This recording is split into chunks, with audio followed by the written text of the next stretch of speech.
Another Savior. Holy, holy, holy, holy, Adimebujuku.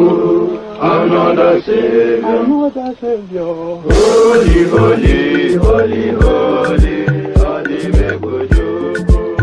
Another Savior. Well, this is Mobien. This is dedicated to the gallant heroes of the Nigerian Biafra War and IPOB families all over the world. I remember the Nigerian Biafran War, in the thickness of the Biafra genocide. Hey, one man revived the vanishing hope to life. Let the great Biafran army to fight, and they were singing out, holy, holy, holy, holy, Olumewojuku is another Savior. They were singing out, holy, holy, holy, holy, Olumewojuku is another Savior. Holy, holy, holy, holy, Olumewojuku is another Savior. Many years after the genocide, whoa, yet another great leader has risen up now. Oh, and he's leading the Biafrans to victory. Inyamadika yabika kwa namno wao. Hey, anamekele mazuche mefo. Manemo, it's an honor having you on board. When I'm singing along, holy, holy, holy, holy, Nandekano is another Savior. Just sing along, holy, holy, holy, holy, Nandekano is another Savior. When I sing along, holy, holy, holy, holy, holy, holy, holy, holy, is another Savior. Getting moving right and getting moving faster now. Holy, holy, holy, holy, is another Savior. Holy, holy, getting moving right, moving faster, yeah, for freedom. Is another Savior. Yeah, for freedom. Holy, holy, holy, holy, Nandekano is another Savior.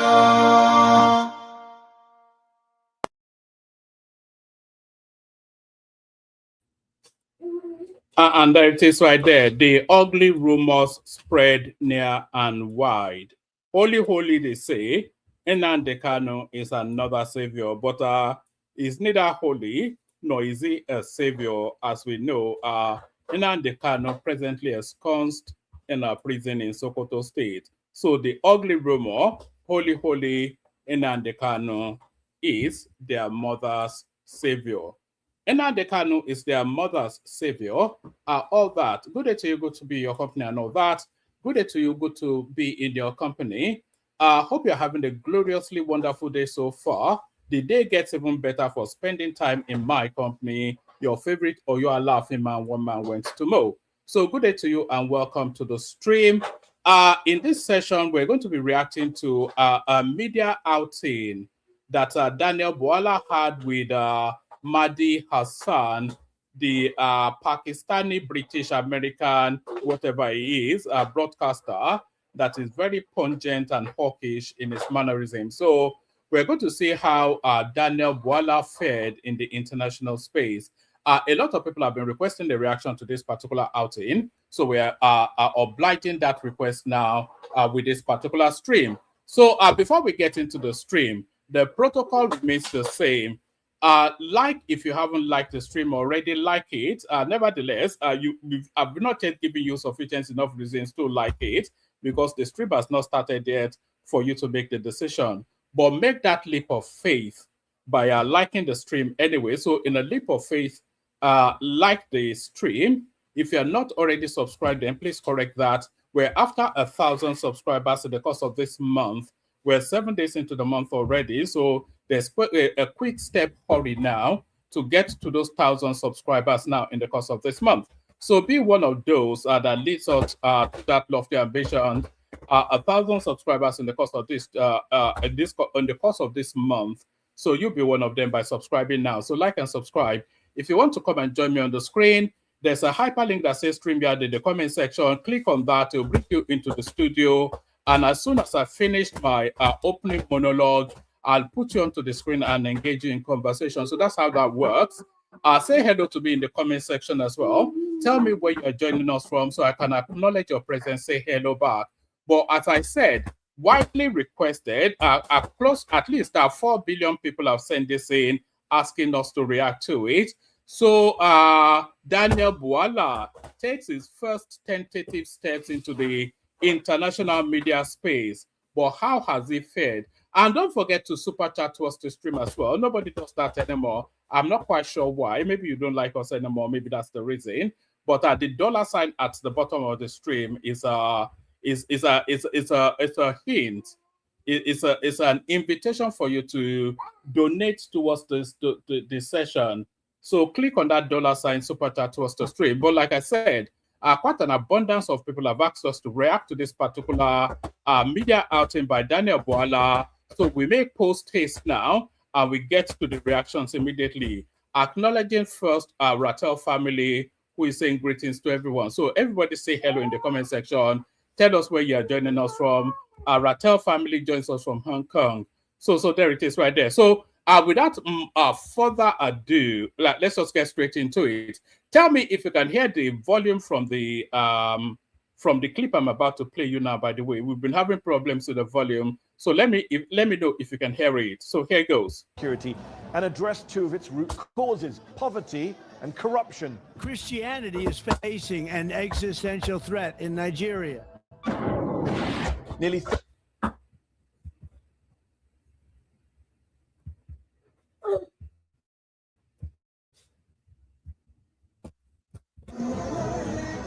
2023, Bola Ahmed Tinubu is elected president of Nigeria, promising to tackle the nation's widespread insecurity and address two of its root causes: poverty and corruption. Christianity is facing an existential threat in Nigeria. Nearly 3 years later, international attention is back on the country, with the US launching strikes as a, quote, Christmas present, claiming Nigeria is failing to stop a genocide against its Christian population. But whilst the Nigerian government denies these claims, there's no disputing that wider insecurity is spreading.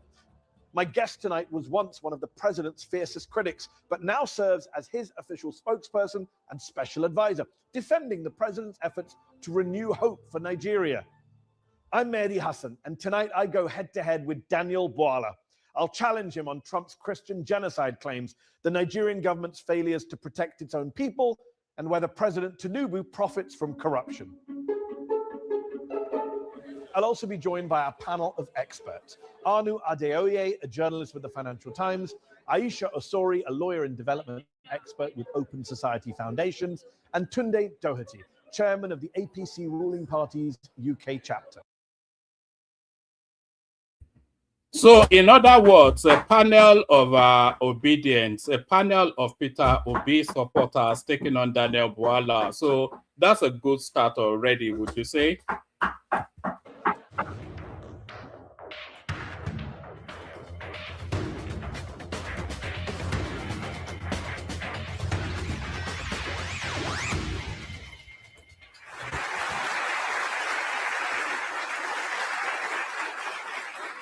Daniel Bwala, thank you so much for joining me on Head to Head. Nigeria is a proud, sovereign, independent nation, a powerhouse in Africa. So why did you just let Donald Trump and the United States bomb your country on Christmas Day? The United States government did not bomb our country. The decision by the US government was anchored on the intelligence sharing between Nigeria and the United States and the agreement on the operation. So Donald Trump just didn't bomb Nigeria on his own whim? No. The US Secretary of State, Marco Rubio, called our own foreign affairs minister when the decision was made that that was the time to strike, and the foreign affairs minister got in touch with the president. So this was a joint operation, you're saying? Yes, it was a joint operation. On the Nigerian... What I don't understand is, how can it be a joint operation? Yeah. Donald Trump says that there is a genocide going on against Christians carried out by Muslims, with your government turning a blind eye. You've called that narrative a hoax. You said it creates discord in Nigeria. Right. So when Donald Trump says he's bombing Nigeria to protect Christians from a genocide, is he lying? We both disagree as to whether the so-called genocide in Nigeria was against Christians. We believe that it is a targeted killing by insurgents, Boko Haram bandits, and all of these criminal elements against the people of Nigeria, Christians, Muslims, and those who have not identified with any religion. Donald Trump believed it is Christians.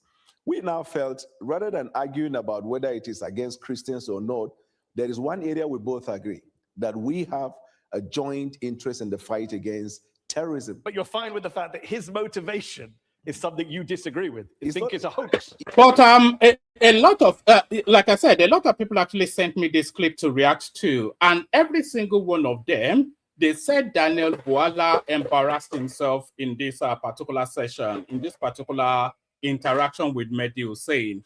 But so far, I think he has the upper hand. He's steady, is informed, and is clear in his thoughts, and is weeding through the hyperbolic language of Mehdi Hussein to present the facts as they obtain.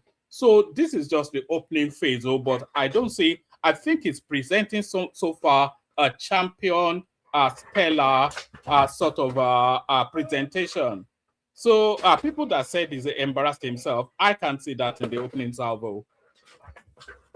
Yes, because... So when Donald Trump says there is a genocide against Christians in Nigeria, is he telling the truth? It is a half-truth, in the sense that, yes, Christians have been affected, but the whole truth is that both Christians, Muslims, and those who have not identified. I said the narrative of Christian genocide was a hoax.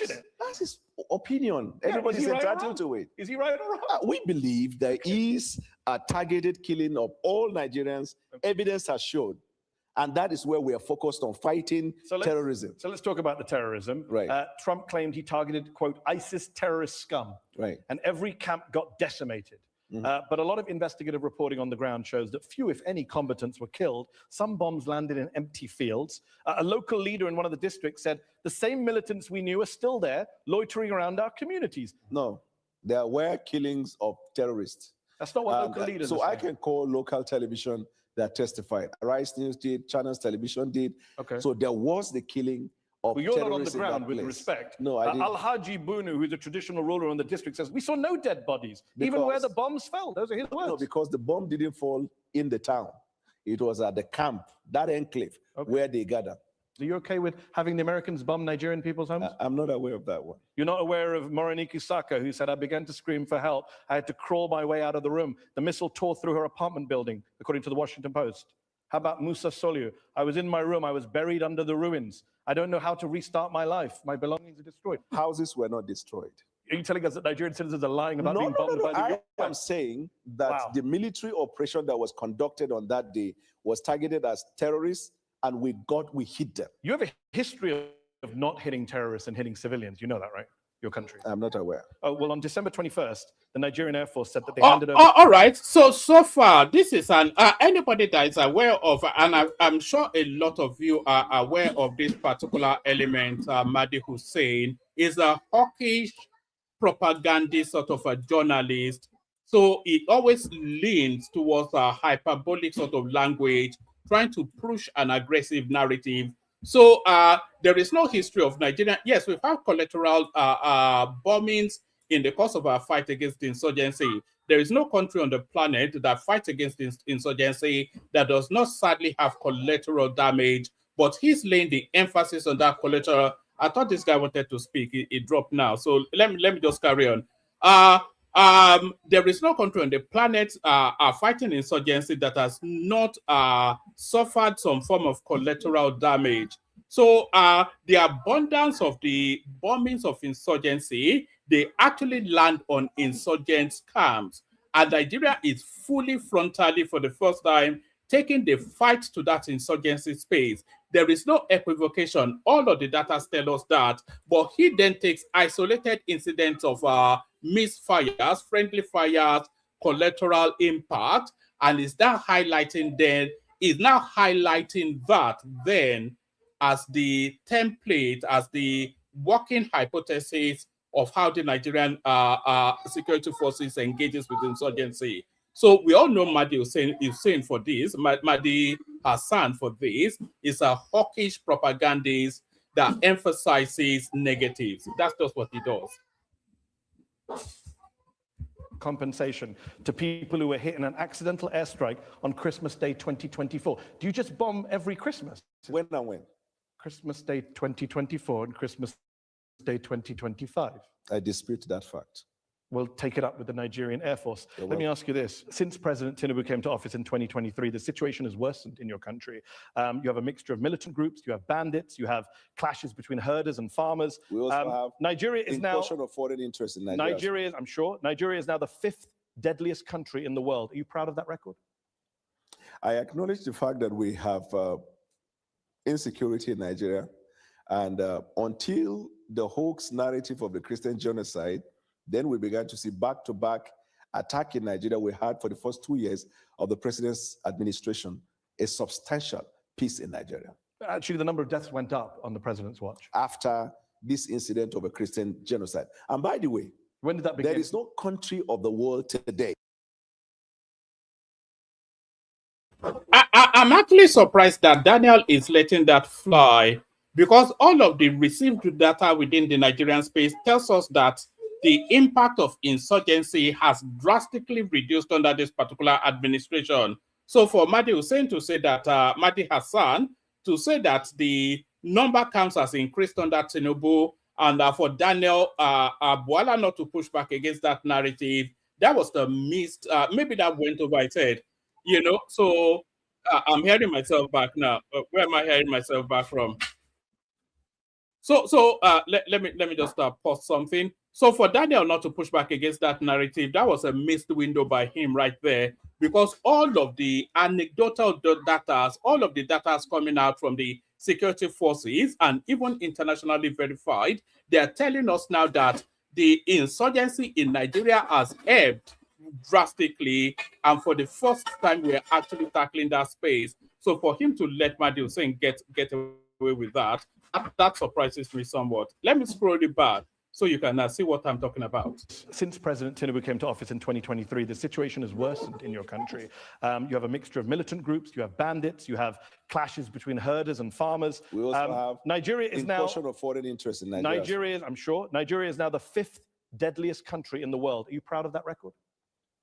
I acknowledge the fact that we have insecurity in Nigeria, and until the hoax narrative of the Christian genocide, then we began to see back-to-back attack in Nigeria. We had for the first 2 years of the president's administration a substantial peace in Nigeria. Actually, the number of deaths went up on the president's watch. After this incident of a Christian genocide. And by the way, when did that begin? There is no country of the world today that is free from insecurity. No, there I are agree. parts of London that's why you can't go in the evening. That's okay, but we're not bombing London to root out militant training camps. But you have had so many of the bombing on behalf of the United Kingdom by the United States. Since you're making rather spurious comparisons. No, the context 11,000 people were killed in conflict in Nigeria. So, sorry, how is that a spurious comparison? Because I don't quite get that, and I'm not quite sure how Daniel is letting him get away with that. It's making a comparative analysis, comparatively relative to the level of development and capacity. London is a vastly more insecure space than Abuja or Lagos. London being the capital city of the United Kingdom.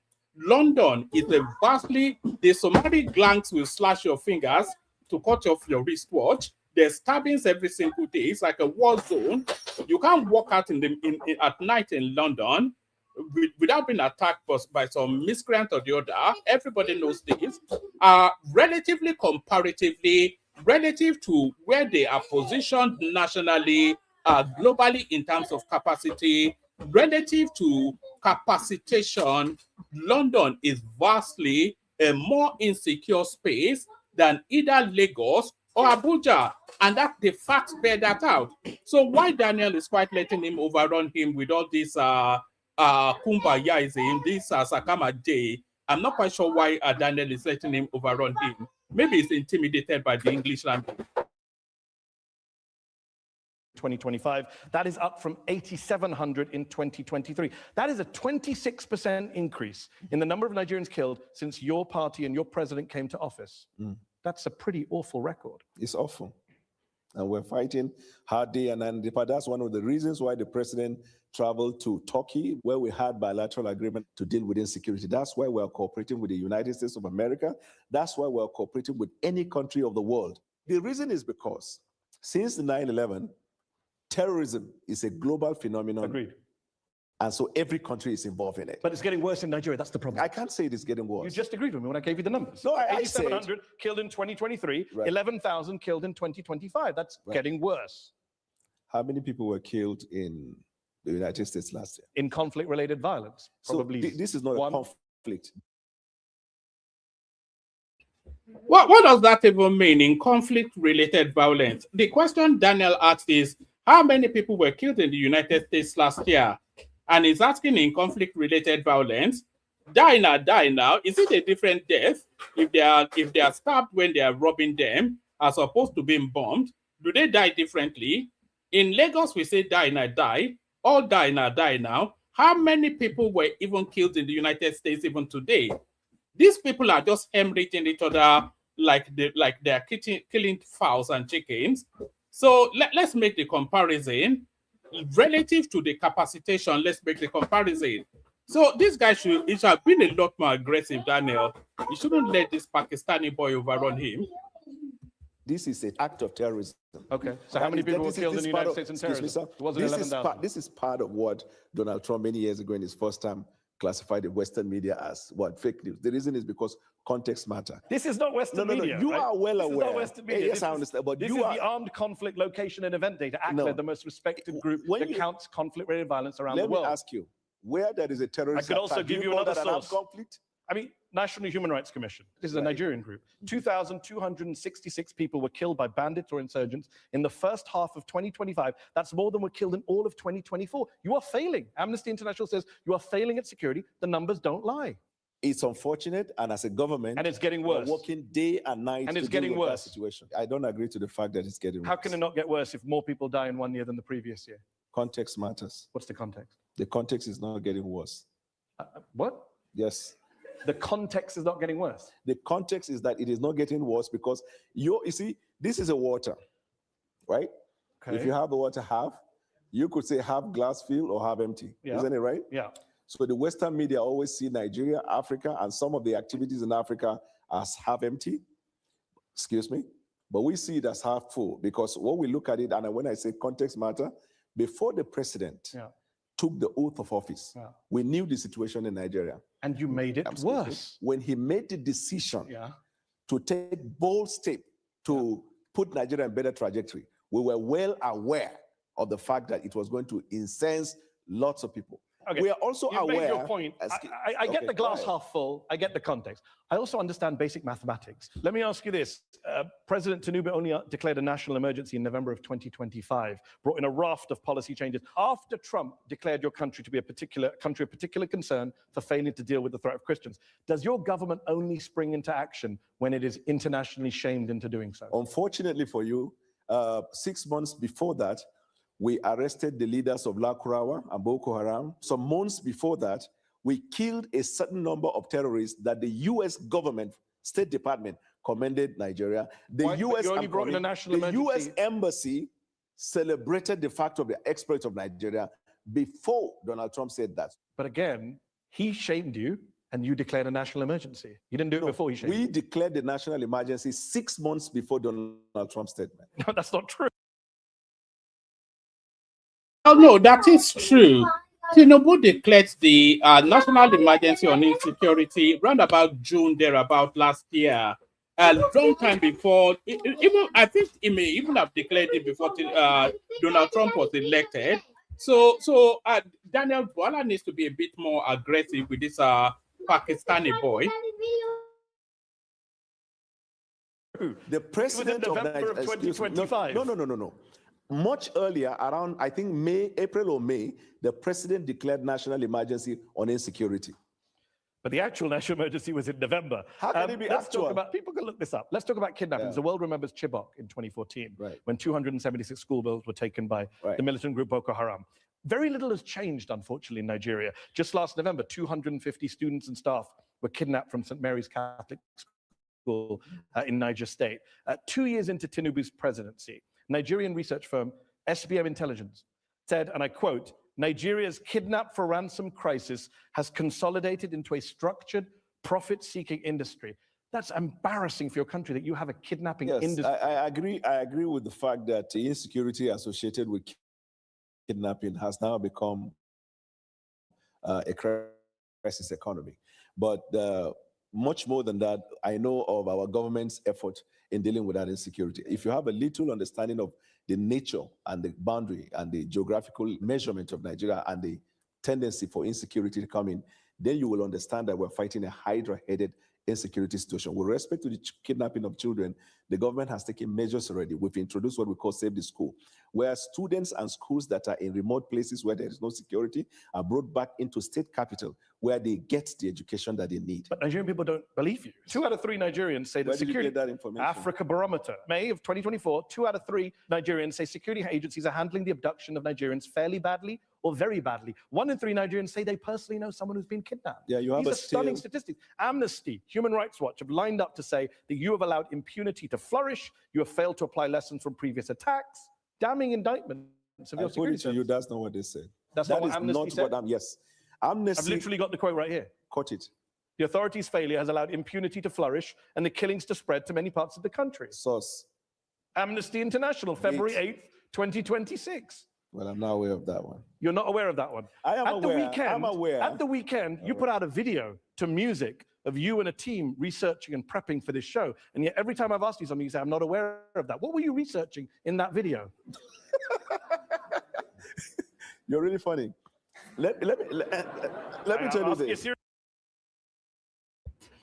So this Mahdi Hassan is singularly the most ludicrous journalist on the international scene, worse than Piers Morgan, just the pits of depravity and opportunism, and it's just the worst. It's just pond life journalism, the lowest of the low. It's just always looking for peppy little asides to do gotchas. It's just gotcha journalism, sensationalism just for its own sake, nothing of substance. There's nothing the audience will leave this interaction with as an enhancement of their knowledge of the Nigerian situation. He's just he wants to undermine, he wants to do gotchas and all of this nonsense it is. These people, they call them shock jock. There used to be this guy, this American guy, back about 2-3 decades ago. They called him Howard Stern. They call them shock jocks. It's a genre of journalism that just works on shock and sensationalism. He has not said anything at all. No acknowledgement of the efforts being made. No acknowledgement of the gains that the international community even acknowledges that the country has made.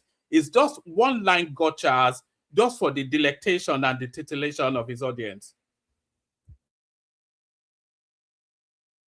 Question. Amnesty International, you asked me for a source, I read out the source. You asked me for a date, I read out the date. What's your response other than picking up glasses of water? No, Amnesty has a history of calling everything bad. Okay. I think that's what every authoritarian government in the world has said. What is Amnesty's report about US? Bad. Not just bad. You didn't use the word bad. You read. Yeah, what very bad. Governments who do bad things, they all criticize human rights groups. No. Yeah, they do. I do this for a living.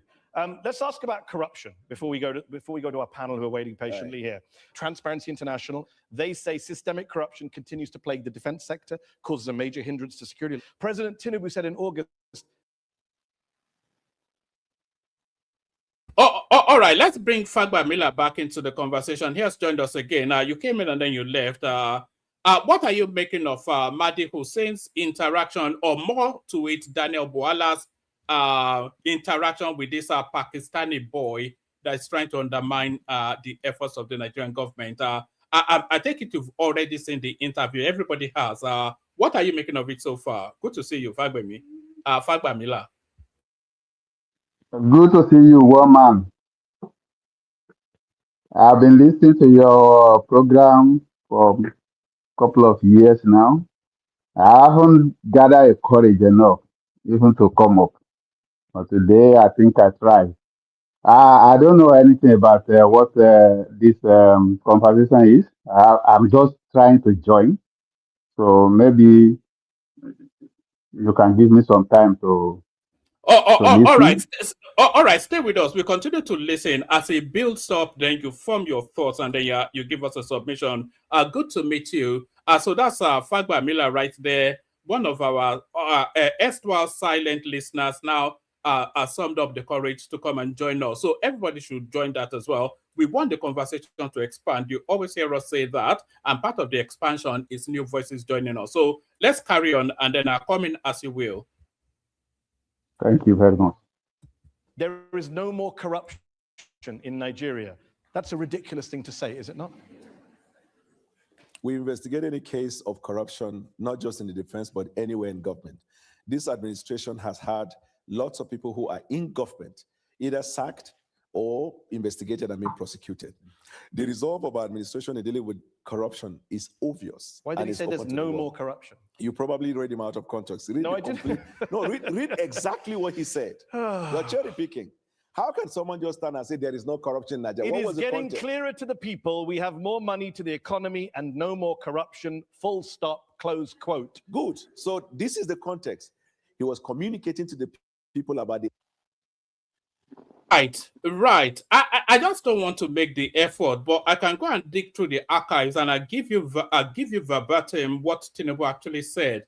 You know, this is if you've ever heard the phrase "context matters," this is the phrase. This is the sort of a situation right there where this applies. So what Tinubu said in that instance, and he was speaking to plugging the loopholes of corruptions within the Nigerian space, and he was talking particularly to plug in the loopholes of corruptions in both the dollar arbitrage, the exchange rate, and the fuel subsidy. So what he has said now is that they have near zeroed the corruption portals of those particular corruption potholes, and that was specifically to specific aspects of the economy. Not a universal statement. It'll be a statement of retardation to say that you have ended corruption in Nigeria, one of the most corrupt countries on the planet, and he never said that. So when they say context matters, so he quotes him only up to a point without setting the context of exactly what was said. But I don't think Daniel Bwala has the full memory of that particular pronouncement. So as ever now, he's fumbling at the lips, letting this Pakistani boy bully him. exploit we're having as a result of the decision to remove fuel subsidy, we dealt with the question of corruption in the oil industry. And that's not what he said, but okay, he didn't say anything about the oil That's industry. why I say context matters. Well, you can't just make up the context. He didn't say anything about the oil industry. He said we have more money to the economy and no more corruption. In fact, he was criticized in Nigeria for this. Last question on this. How can Nigerians take Tinubu seriously on eliminating corruption when he appoints someone like Abubakar Bagudu as Minister of Budget and Economic Planning, a man who, according to the US Justice Department, with others, embezzled, misappropriated, defrauded, and extorted billions with a B from the government of Nigeria under the dictator Sani Abacha. Bagudu avoided criminal charges. He cut a deal with the Nigerian government, returned some of the money. But the president literally put Nigeria's budget in the hands of a man who's accused of looting billions of dollars. You started your introduction by saying it's a sovereign country. The decision of the court in the United States does not bind. You have to concede that that was a misstep by because it was globally known now that Bagudu, he was the bankman for he along with Shaguri, they were the bankmen for the Abacha administration. They were the portals through which Abacha was looting the country. The Americans called Bagudu and they forced some money out of him. This played out publicly when he negotiated the returns of some of the money. So a known and not convicted, but a certified criminal, why would you then appoint that guy as being somebody in charge of the budget? So that was a misstep by Tinubu. It was political patronage, but it was a misstepped political patronage. So Daniel has to take that one on the chin. The Supreme Court Agreed. of Nigeria. But he gave $163 million. And that man is now in charge of the Nigerian budget. You're okay with that? I think Do you think it's funny? I mean, No, two-thirds of you Nigerians think it's funny. No, I don't. I think people who are giving $163 million back shouldn't be in charge of the country's budget. Thank you for your observation. Okay, but do you think they should be in charge of the budget? There's no evidence that that minister has misappropriated funds in the government of Nigeria. Why did he give back $163 million? To Nigeria or to the U.S. To government? Nigeria. Why did the U.S. government give him $100 million? It's a settlement. That's what you do in settlements. Okay. Why was he settling? Yeah, so Okay. if they So you're settled comfortable him, with a he guy settled us. who is accused by the U.S. Justice Department of embezzling with the Sani Abacha regime billions of dollars, being in charge of the budget Are today? you okay with a president of one of the countries in the world who was convicted by the courts in that land and the person is still Who are you governing the referring to? country? Who are you referring No, to? I'm just asking. But which country? Okay, are you also okay? Are you also okay? Because if it's Donald Trump, I'm a well-known Trump supporter. Are you also okay with the prime minister of a country who was accused of making a wrong judgment in an appointment that led to a lot of problem, but he has not resigned, he's still governing? Are you okay with that? Well, by the time this show airs, he may have resigned. So your argument Now that that Keir it has come to Starmer light- and Donald Trump, basically everyone else is corrupt. Okay, let's go to our panel on that. I'm joined by Aisha Osori, a lawyer and writer with the Open Society. No, what is not actually saying everybody is corrupt. It is actually saying that, but what is actually highlighting is the pragmatism of politics. I don't think any American stands on any moral pedestal to look down on any country. Look at their president now. Is convicted everything from sexual something to money laundering and all manners of criminality, the Epstein coalition bombing Iran to cover up and all that. So I don't think anybody in the United States or even in the United Kingdom, look at Prince Andrew, look at Lord Mandelson, look at Sir Keir Starmer, and you have the authority to point corruption in anybody's direction. So nobody stands on any pedestal, but appointing Bagudu still is a step too far. You know, it's just a misstep by Tinubu. There is no getting away from that. Foundations. Aisha, how would you rank this government's record when it comes to security? On a scale of 1 to 10, I would say 1. And I think one thing that I haven't heard in the conversation so far is that since President Tinubu came into office, we have no diplomatic presence in any of the major capitals. And the reason why this is tied to insecurity, for example, let's use our borders with Chad, Niger, Cameroon. When you have no diplomatic presence in those areas, then you're not able to engage on the insecurity. We talked about kidnapping a few minutes ago. There must be a link between the atrocious amounts of money that are being raised by kidnappers. Over $1 billion in 2024, according to the ransoms. From ransoms. That must be what's fueling the insecurity. So there's a link between the kidnapping industry and the rising insecurity. So killing a bunch of terrorists while constantly there's a wave of terrorists coming in through the borders from Chad, from Niger. Again, another thing that's been alleged is that President Tinubu's bad handling of the coup in Niger, where he said we were going to attack them, was one of the triggers for these countries, Niger and Burkina Faso, leaving ECOWAS. I'm just saying all of that is connected. Yes. So let me bring in Tunde Doherty, who is the UK chairman of the All Progressives Congress Party, the party of the president. What is your response to Aisha when she says 1 out of 10 security rating for your country? Definitely, what Aisha is saying, well, does not really have bearing. We have the diplomats that does fulfill the policies of government. And in terms of the security situation we're talking about in Nigeria, it's not today's thing. And we must look at the solutions that this government has put into force.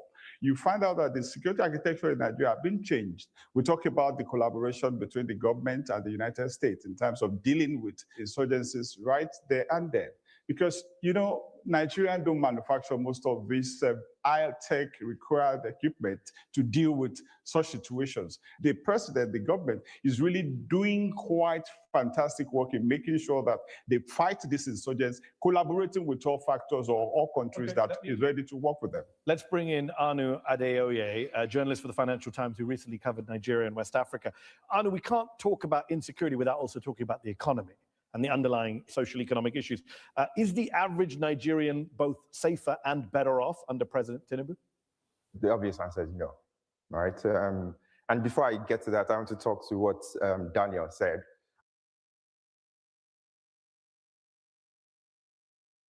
Forget the talking in phone and all this nonsense that these people try to do. Whenever they're in some international space, they start affecting some sort of ludicrous accent. You said the Nigerian population are not better off under this present administration. So back that statement up with what led you to saying it. So where were they before and where are they now? And how are they worse off now than they were previously? That's what the question is. You are an economic something or the other, so speak to your specialism. What a ludicrous statement to make. I always find it very interesting with Nigerian government officials who cherry pick statistics about the US and the UK, but they never say how many hours of uninterrupted electricity has the United States had compared to how many Nigeria has had. They never try and find, the good statistics that Nigerians don't benefit from. If you look at the poverty numbers, this is according to the Nigerian Bureau of Statistics. More than 120 million Nigerians are living in multi-dimensional poverty. So that's not just people who lack $2 a day. That's people who can't afford. You know that multi-dimensional poverty narrative. No, we are live, George Blueshell. That multi-dimensional poverty narrative is a red herring. It's a misnomer. It's a misdirected sort of positioning. You know, when you say multi-dimensional poverty, what you're actually talking about is infrastructural or social deficits. That's more the terminology than multidimensional poverty. It's infrastructural and social deficit. So what does that mean? So the fact that the country does not enjoy sufficient electricity, it's a social deficit and an economic deficit, which these people are terming as poverty. The fact that the country does not enjoy universal health coverage, that is a social deficit that these people are rephrasing as a multidimensional poverty. So all these are intrinsic deficits that the country suffers. These people are miswording it as a multidimensional poverty. But all those deficits, they are very much consistent with the economic bracketing of that country. Nigeria is a third world country. The United States is a first world country. The United Kingdom is a first world country, as is Germany, etc. So you cannot draw parallels between what obtains in the United States, which is a 20-something trillion dollar economy, with the Nigerian situation, which is a 300 to 500 billion economy. So the mathematics doesn't match up for you to draw that parallel. So it's an obfuscated, misdirected sort of a narrative for reasons of trying to undermine the government and the country. Food, who can't afford shelter. And even if you look at the numbers of the people who have died, right? These are wartime numbers for a country that is officially not at war. And so I think it's really, really difficult to make an argument and say, things are trending in the right direction. Casualty numbers, wrong direction. Poverty numbers, wrong direction. Right. We were very clear with the Nigerian people when the decision was made. It will bring discomfort temporarily, but the long term is what we are promising. We decided to also involve intervention mechanism in dealing with some of the hardship that the people undergo. Now, when that decision was made in May 2023, it was hellish. But as I speak to you today, the numbers, the indices, and the stats are favorable to the economic reform that we have introduced. Our foreign reserve has increased substantially. Our net import dependency went down. Our export production capacity has gone up. Our naira is strengthened. We have provided opportunities for families who could not afford to send their kids to school to access grant and go and have their education, cost of fee, tuition fee, as well as the cost of living. You mentioned school. 20,000 schools in Nigeria have been shut in the last few months because of these kidnapping attacks. Correct. 18 million Nigerian school children are not going to school, according to the UN. That is the highest number anywhere in the world. Because are you proud of that? I'm not proud of that because of insecurity. But the measures we're taking now, we're restoring them back to their schools. And some of them whose schools are located in places where there are no governed spaces, we're bringing them back into towns. So when you give out your stats or your opinion about an issue, also incorporate this fact so that the viewer will look at, yes, there is an obvious fact that because of the That's a fair point. Because of the policy decision that it brought kind of untold hardship, but also To me, Daniel Bwala is doing excellently well so far. Oh, for all of the people that claiming that he embarrassed himself, I've not yet gotten to that point where I'm in accordance with that opinion that he embarrassed himself. He's doing excellently well so far. So we are making progress in this regard. So I agree with you. That's a fair point. We should look at things in the round, and you Thank pointed you out for things you've agreeing done well. But then you need to do the same thing. Do you accept then that the poverty numbers are going in the wrong direction? Yeah, sure. It's like That's the crucial one for a lot of Nigerians. No, but numbers don't lie. 141 million people in 2026 are going to be living in poverty in And then Nigeria.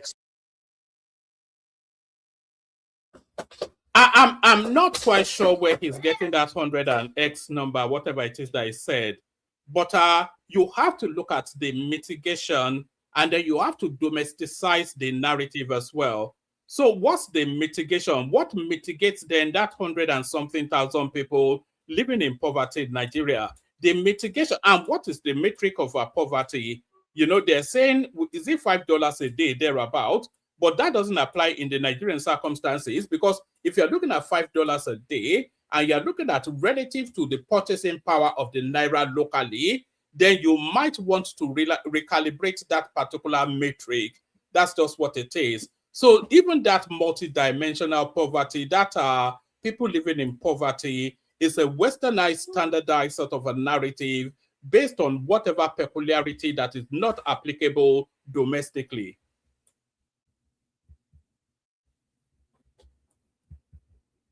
62% of the population. Then I explain to you why. Context matters. I agree context matters. It's a failure.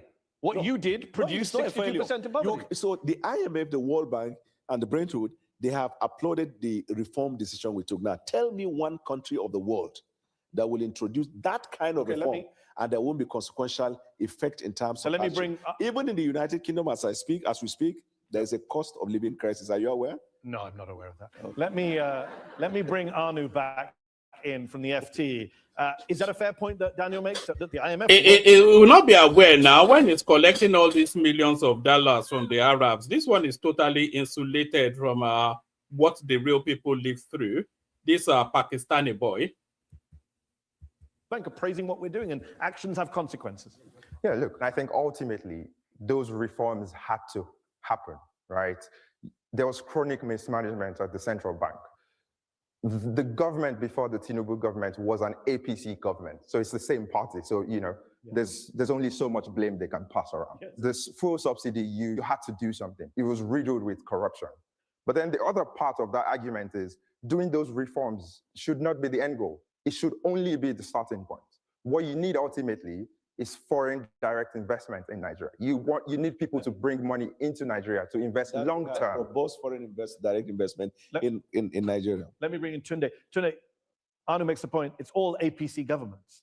So you can't really blame previous government. This is all your party has presided over the situation in Nigeria. Do you Definitely. That's why you have a president that is economically reliable to put the economy in the right trajectory. This is the first time you see people rushing to come and invest in Nigeria because of the key economic reshaping surgery that is taking place in Nigeria. So you can.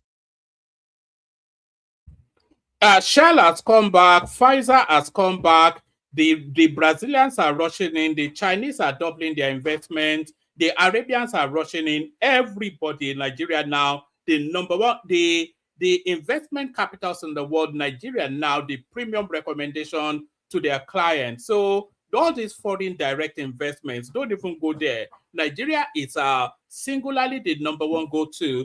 All of the international financial projections are telling us that the Nigerian particular example is the number one growth area globally. So forget foreign direct investment. There's an abundance. It's all there. I can tell that Nigeria of yesterday is not Nigeria of today. We have to go to the break, but last word. I think it's telling that we're talking about IMF and World Bank as if their approval is sort of a good thing. When we talk about the fact that we live in a neoliberal world, and we're talking about the same institutions that make forced structural adjustment programs down the throats of so many countries in Africa, Asia, and Latin America, we shouldn't be praising the fact that they think these reforms are good. But I put that aside. What do the average Nigerians think about their lives? All that seems to matter to the Tinubu administration and past ones is the approval of the West. And I think this conversation between you and Daniel bears that out. It's what the US says, it's what the IMF says, it's not what Nigerians say. Okay. So you see, you praise, just 1 second. We're going to go to the break. That's excellent. Yes, excellent. Yeah. You praise the idea. You praise the idea of a Western institution's report about Nigeria in so far as the situation is bad. When we praise the idea of a Western institution that before now said something against Nigeria, but now is saying Nigeria is trying, then that is not necessary. Well, I think Amnesty International is a human rights group and the IMF is a neoliberal institution. And they're all Western. They're all Western institutions. All right, well, we're all cherry picking apparently. Let's go to the break. In part 2 of Head to Head, we will talk about President Tinubu, his wealth, his leadership style, and what it means for democracy with Daniel Bwala. Don't go away.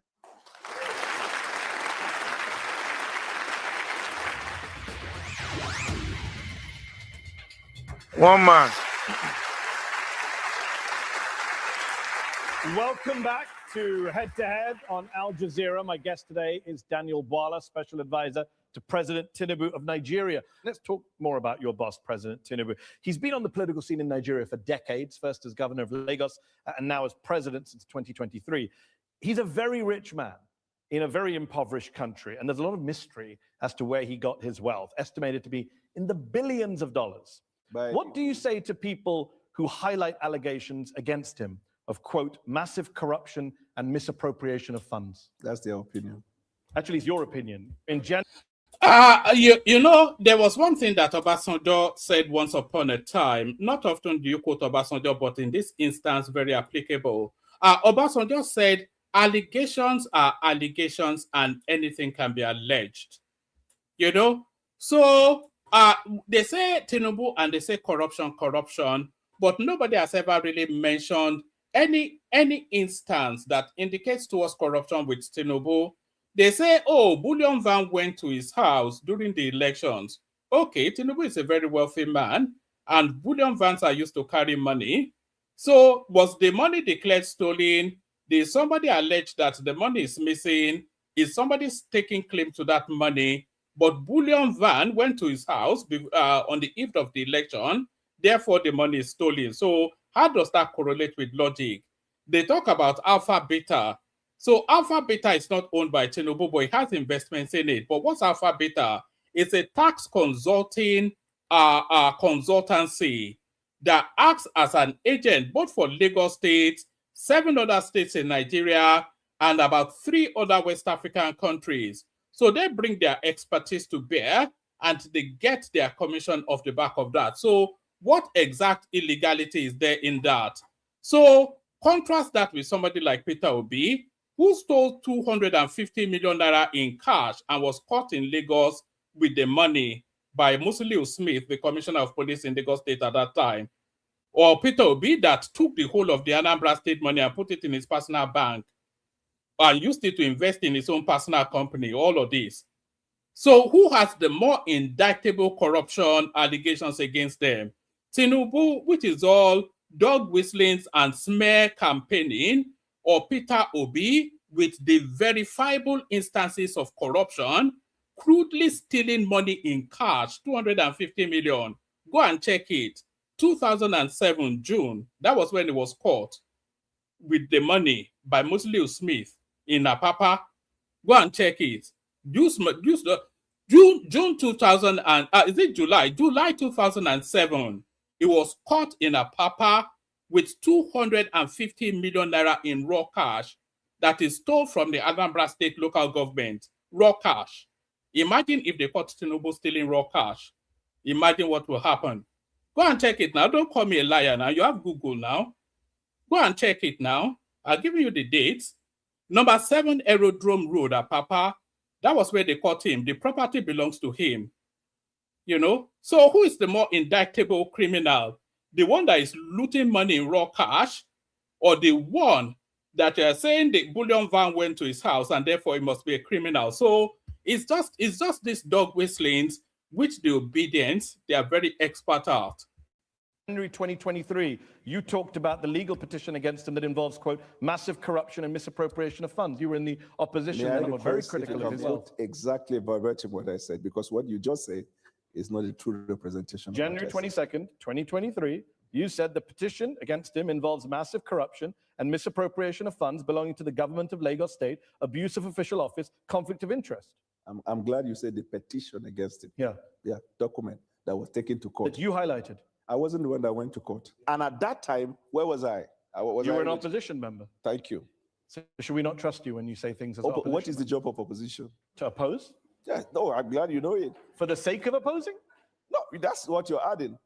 I mean, you didn't just say that. No, Well, go to Westminster on Wednesday by 9 o'clock. Okay. You'll understand the job of the opposition. You can do whataboutism all day. That's fine. You also Stop said that, whataboutism. well, you know what doesn't happen in Westminster in the US Congress? I know what You does don't happen. Well, I'm telling you what doesn't happen. But, Politicians don't accuse other politicians of setting up a militia. You But they said also accuse the governing party. You said at the time on mistake in judgment in You appointing someone that eventually You turned out to said- be somebody in the FC. Yeah, if you think that this is comparable to Starmer and Mandos said, good luck to you if that's your defense tonight. You said at the time that Tinubu started a militia to sway the election corruptly, and that they even...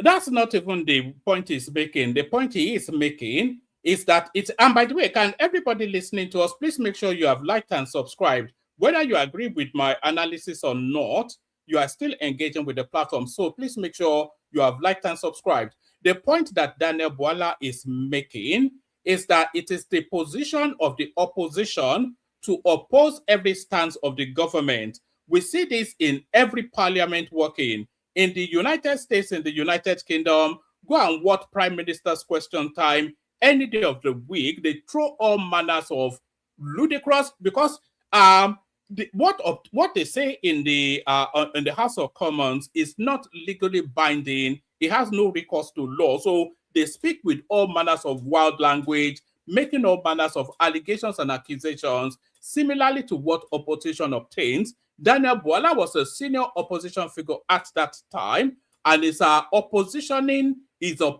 of the Tinubu administration at that time, or the Tinubu ambition, was very much inconsistency with what obtains globally. That's just the job of an opposition politician. Threaten you. So how can we take anything seriously you say tonight in his defense? Your opinion, Nigerians. So my opinion is your opinion. Sorry, Daniel, it's your opinion. That was litigated in Nigeria to conclusion, and then as a country we moved on. We are more interested about the deliverables that we have for the Nigerian people, and we Actually, look it's for not true. opportunities. Nigerians are very concerned about corruption, and Tinubu, you said this, Tinubu and his people created a militia. This is the first time in the history of Nigeria we've seen a political party creating a militant arm leading to election. Your words, January 2023. Context is everything. There is no coming. You are quoting the things I said when I was in the opposition. And I understand that's uncomfortable for you, but No, you no, did no, say no, that. I'm if you want to free. disown them, I'm that's okay fine. for you to ask anything I've So ever does he said. have a militia that tried to kill you? He doesn't have. I never said he tried to kill me. I myself have received threats from him and his camp. Your words. I never said that.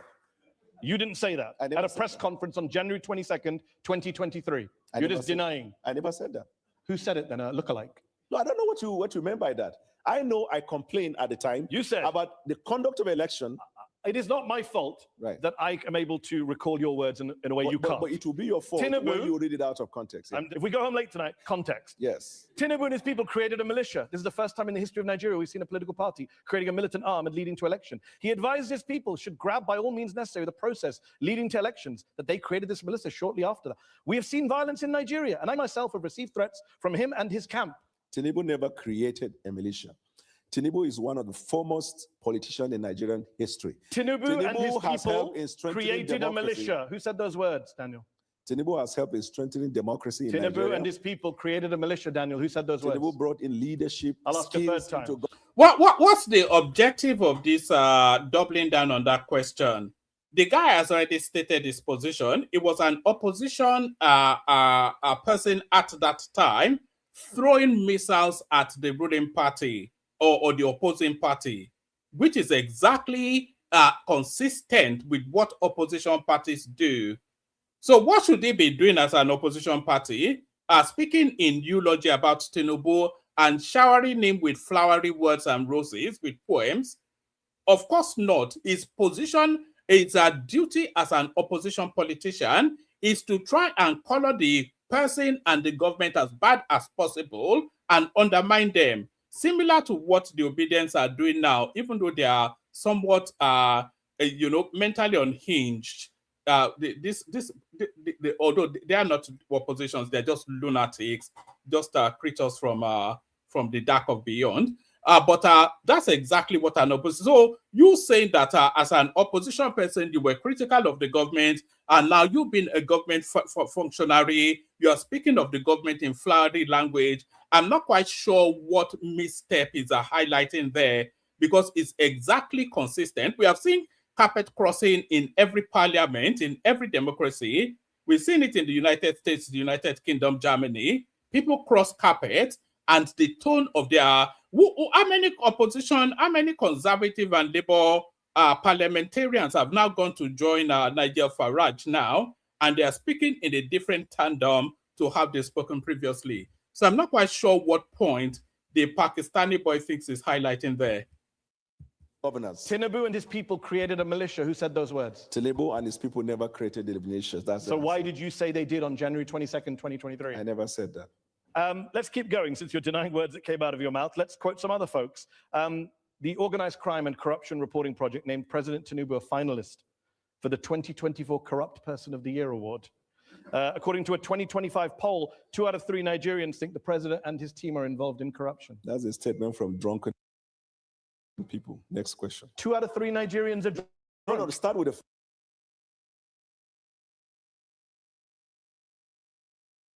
There are several citable instances of corruptions that have been proven in courts that stands against this guy.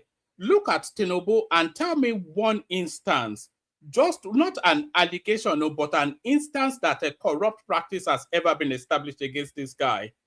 Tell me one instance that is provable, even if it's not proven in court. Tell me one instance. I've given you 10 about how Peter Obi was stealing money, stealing cash from the local government in Anambra State. Give me one instance that Tinubu... Which local government? Get out. Give me one instance that Tinubu has ever been proven to have taken money or using his influence or using politics. Give me one instance of a corruption allegation that has been leveled against this guy to a provable level. It's just Bullion Van went to his house, so Bullion Van, what is that nonsense? So give us an instance now. You say, ex-Nigerians think it's corrupt. Anybody can think anything now, based on the regurgitation and the aggressive campaign of calumny that you're getting from the Southeasterners launching at this guy. But give me one instance of a provable thing that has ever been leveled against him. First, what would you say the first time? The first one was the OCCR reporting project. They are the drunken people. Okay, what about the Nigerians? Are they sober? Are 2 out of 3 Nigerians sober when they say you're president and you were involved in corruption? Nigerians are entitled to hold and express opinion. Yes, it is in our constitution. The fact that you express an opinion does not substantiate that opinion. I agree, but that's their opinion. You accept that 2 out of 3 Nigerians think that your government is corrupt. I will be happy if you can tell me a finding of court that says Tinubu is corrupt. Well, what's interesting you should say that, because a lot of Nigerians have reason to suspect that his wealth was built on illicit activity. A lot of English people have... No, that's not the question now. They said, he asked a finding of quote, something substantial that establishes Tinubu as a corrupt person. That was the question, but the Pakistani boy, just after the shock effect. About the prime minister, you can a talk lot about of Americans have all night long, there is no country of the world where the people aren't complaining about their leaders. All right, that's how I love it when you set these challenges. Can you find me a country in the world where the sitting president, the US government seized $500,000 from one of their Chicago bank accounts after investigators found probable cause that the funds were proceeds of drug trafficking, specifically heroin. Tinubu gave up the money in a settlement. He was never indicted of a crime. But when a US judge last year ordered the release of all of the documents by the FBI, Tinubu went to court to prevent it. What does he have to hide? The minute a matter is taken to court by right, you have the right to send your lawyer. The fact that you send a lawyer to defend your matter or to go against a motion that is filed before the court is not a conclusive proof of acceptance of the But he's fact obviously got something that to was taken hide. to the court. He gave up $500,000, which were probably the proceeds of drug trafficking. I'm glad you used the word probably, but it is not. Go ahead. Look at that. An international journalist making allegations on probable. Probably. The obedience said so now, so it must be true. The obedience told me that he was a drug dealer now, so prove that it's not. What does that even mean? This Pakistani half-wit.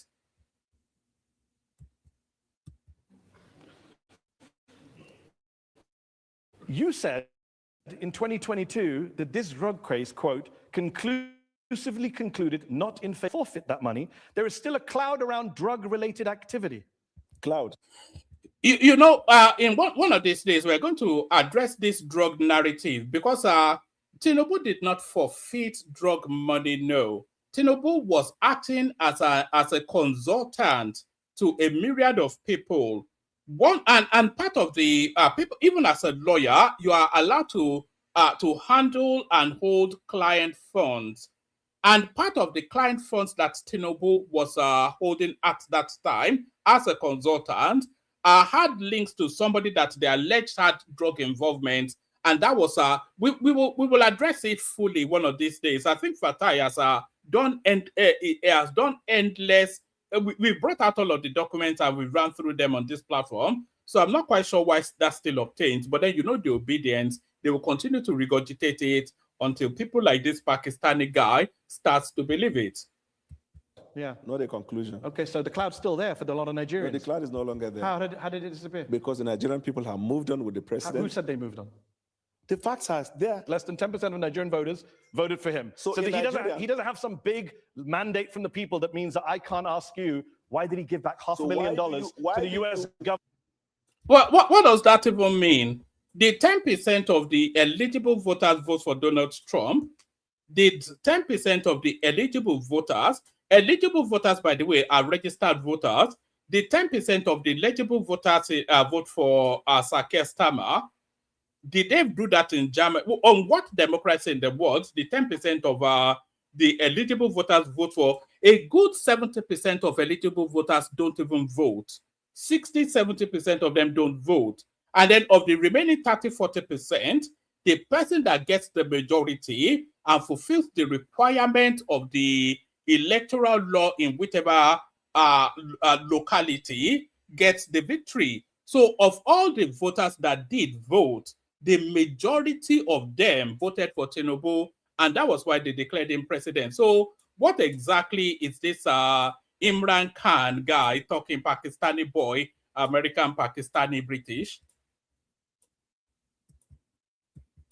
Which were believed to be the proceeds of drug trafficking, and you believe they were the proceeds of drug trafficking. Why do you conduct a polling with 500 people and give a representation of the population? You're now questioning all polls. Is that your defense? No, I just said the point. You heard me well. Well, you don't trust the Nigerian people. So sorry, the people sending me this interview with the thing that Daniel Bwala embarrassed himself. I think they've been seduced by the obedient narrative. I think the victor so far, and we're 80% into the interview now, into the interaction now. I think the winner so far is Daniel Bwala, who has completely destroyed and decimated this Pakistani boy and his obedient panelists that he have assembled. I trust the Nigerian people. This idea of drugs and narcotics is a terrible case all over the world. And if someone has that questionable character and is elected as president, what it means is it will embolden people who are into those activities. That is why this person has to come out clean. You said those words. If somebody has that, thank God he doesn't have. How do we know he didn't come out clean? You said he has to come out clean in 2022. Okay, let me put it this way. This fact was litigated. No, it wasn't. This fact was litigated in the Nigerian court, and the apex court of the land, the Supreme Court of Nigeria, whose decision is not appealable to any court outside Nigeria, held that this case has not been established against. Your words were that there's still a cloud around them because it was not conclusively concluded. My word in favor and the judgment of the Supreme Court, which one is relevant? In the Constitution of Nigeria, all the decision of the Supreme Court bind all authorities and people throughout the Federation. That's what matters. The fact that he had laundered drug money, most likely in his US bank account, is not an issue for you now. It was an issue for you a few years ago. It's suddenly not an issue when you go to work for the man. How convenient. The court has held the allegation that was put up in the petition against him could not be substantiated. Well, the US hasn't held that. And in fact, the US court tried to release all the files, and the president rushed to stop them from doing that. Innocent people, is that what they do? What stopped them from releasing it? Is innocent What people? stopped them from releasing it? It's ongoing in the courts. I'm glad you said ongoing. But So let's wait until when it's... Do innocent people try and stop? Right. What's stopping them from releasing the 6 million redacted documents from the Epstein files? What's stopping them from releasing that? I'm sure this guy's name will be there in the redacted one, this Pakistani boy. What's stopping them from releasing the 6 million documents redacted from the Epstein files, withheld from the Epstein files? Stop files from being released about themselves? Yeah, sure. Okay. I'm sure the Nigerian people privacy. I'm coming. If a case is taken to court against you, even when you know you are not liable, will you be comfortable that the order of court will permit the release of privacy issue relating to you? Yeah, if people think I have drug money in my bank and I don't, then yes, I would do everything I can. Unfortunately, people do not. Tinubu is not just super rich.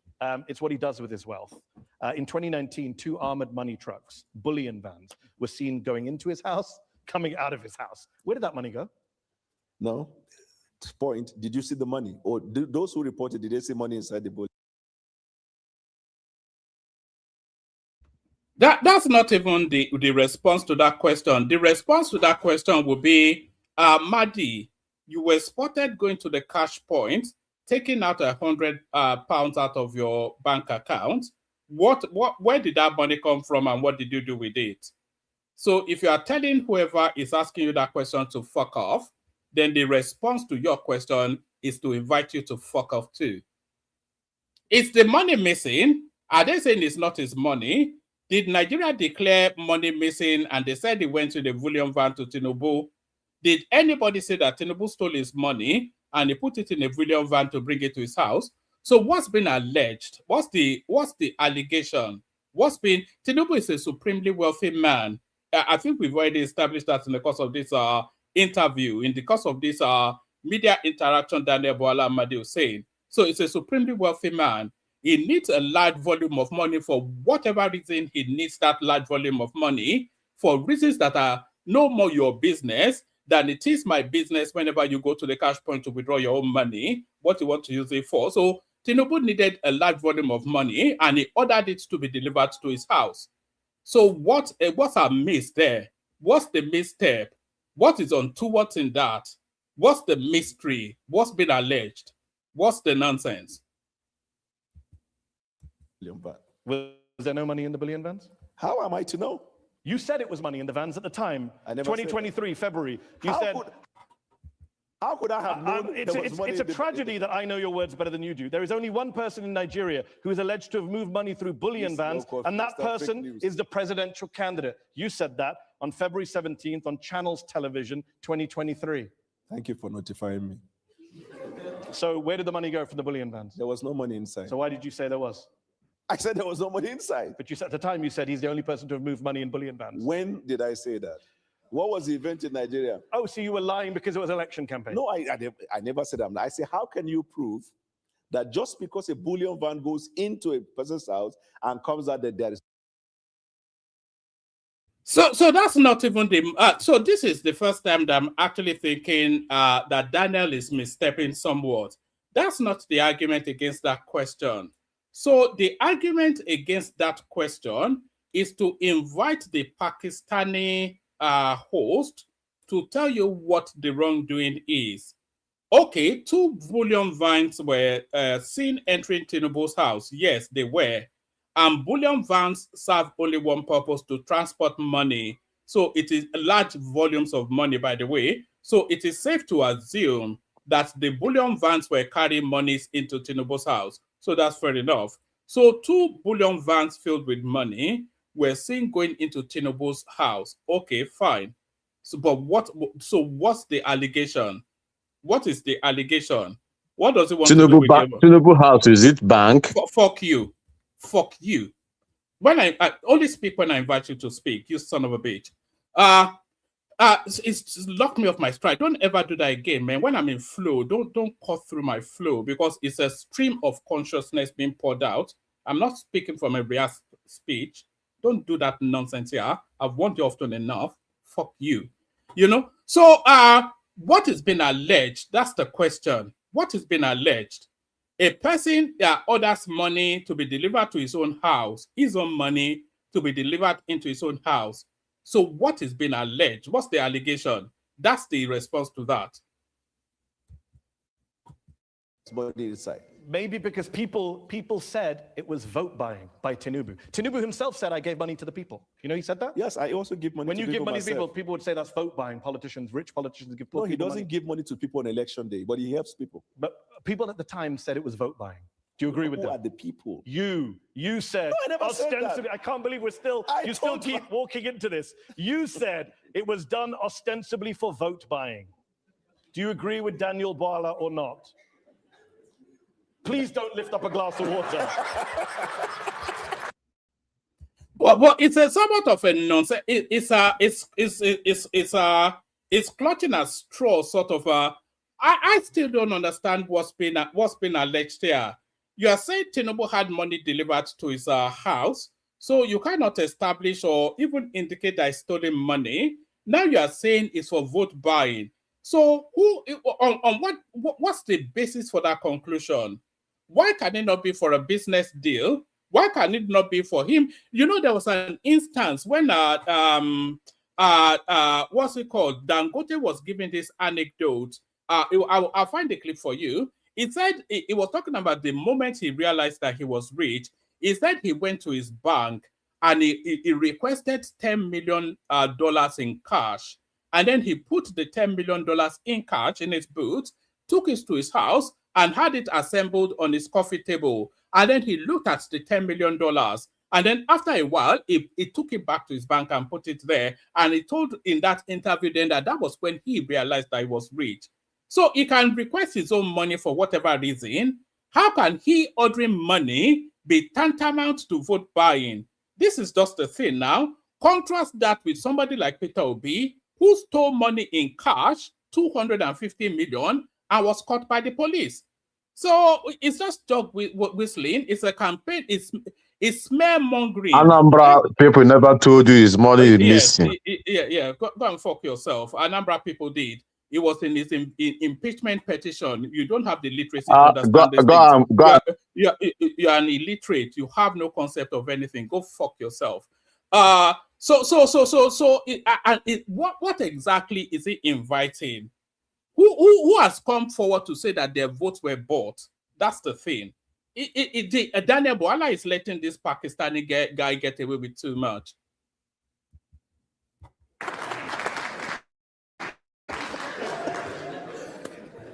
On the eve of the presidential elections, 2 cash-laden bullion vans, your words, were seen on the premises, which was ostensibly for vote buying. Your words, January 22nd, 2023.